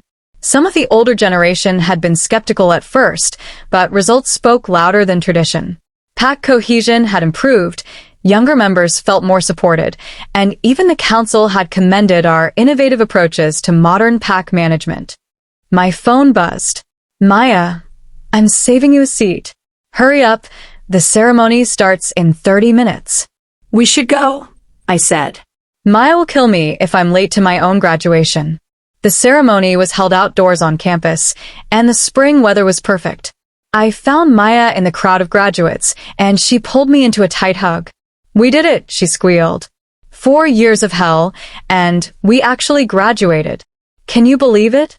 Honestly, after watching you turn into a werewolf and become a pack leader while maintaining a 3.8 GPA, I can believe anything. We took our seats as the ceremony began. I scanned the audience and found Nathaniel easily. He sat with Dominic, both of them watching me with expressions of pride. My parents were there too, still adjusting to the reality of my supernatural nature, but supportive nonetheless. Patricia Moonwater had come as well, along with several other pack members who'd become close friends. The mixing of my two worlds, human and wolf, felt natural now in a way it hadn't 6 months ago. When my name was called, and I walked across that stage to receive my diploma, the applause for my section was thunderous. I heard wolves howling, actually howling, in celebration, and had to suppress a laugh at the confused looks from other graduates. After the ceremony, there were photos and congratulations and tears, mostly from my mother, who couldn't stop hugging me. "I'm so proud of you, baby," she said for the 10th time. "I know this year has been complicated, but you've handled everything with such grace." "Thanks, Mom." And Nathaniel, she turned to him with the expression she usually reserved for serious discussions. "Thank you for supporting my daughter, for helping her find herself." "She did that on her own," Nathaniel replied. "I just had the privilege of watching." Dominic approached next, looking almost shy. "Hey, Luna. Congratulations." "Thanks, Dominic. And thank you for everything this year, the training, the advice, the support. I couldn't have done this without you." "You could have, but I'm glad I could help." He hesitated. "Listen, I wanted to tell you. I'm seeing someone. A wolf from the northern pack. It's still new, but it's good. Healthy. And I think I'm finally learning what an actual relationship looks like, partly from watching you and Dad." "I'm happy for you," I said, meaning it completely. "Me too." He grinned. Character development is exhausting, but apparently worth it. The celebration continued at Nathaniel's house, or our house, as I'd been living there for the past 3 months. The transition from my apartment with Maya to living with Nathaniel had been gradual and natural, neither of us forcing it, but both recognizing it made sense. Pack members filled the house and spilled into the backyard, mixing easily with my human friends and family. Maya held court with several younger pack members, telling stories about our college adventures that made me cringe and laugh in equal measure. As the sun set and the party shifted to the backyard around a fire pit, Nathaniel pulled me aside. "Walk with me?" We strolled toward the edge of his property, where woods took over and the city noise faded. "I have something for you," he said, pulling a small box from his pocket. My heart jumped. "Nathaniel, it's not what you think. Or rather, it's not just what you think." He opened the box to reveal a ring, simple, elegant, with a single dark stone that seemed to shift colors in the firelight. "This is a lunar ring," he explained, traditionally given to a pack leader's mate as a symbol of their commitment and position. My mother wore one, and her mother before her. It's beautiful. But it's also, he pulled out a second ring, a matching band, an engagement ring. Because while pack tradition requires the lunar ring, I want more than tradition. I want marriage, human style, legal and official and recognized in both our worlds. He took my hand, and I realized he was nervous. "Belle Thornhart, you walked into my life planning revenge and ended up transforming everything. Me, the pack, yourself. You've brought light and laughter and hope I'd forgotten existed. You're my mate, my partner, my equal in every way that matters. Will you marry me?" Tears blurred my vision. "Yes. Absolutely yes." He slipped both rings onto my finger, the Luna ring on my right hand, the engagement ring on my left. They fit perfectly, like they'd been made for me specifically. We kissed as the sun disappeared completely, leaving us in moonlight and the glow from the distant fire. "When?" I asked when we finally pulled apart. "Whenever you want. Tomorrow, next year, whenever you're ready." "This summer," I decided. After the spring pack gathering, but before fall semester starts. Fall semester? Grad school. I got accepted to the master's program in organizational psychology. I want to formalize the work I've been doing with the pack, study group dynamics, leadership structures, integration of traditional and modern approaches. Turn it into something I can teach others. His expression was pure pride. You're incredible.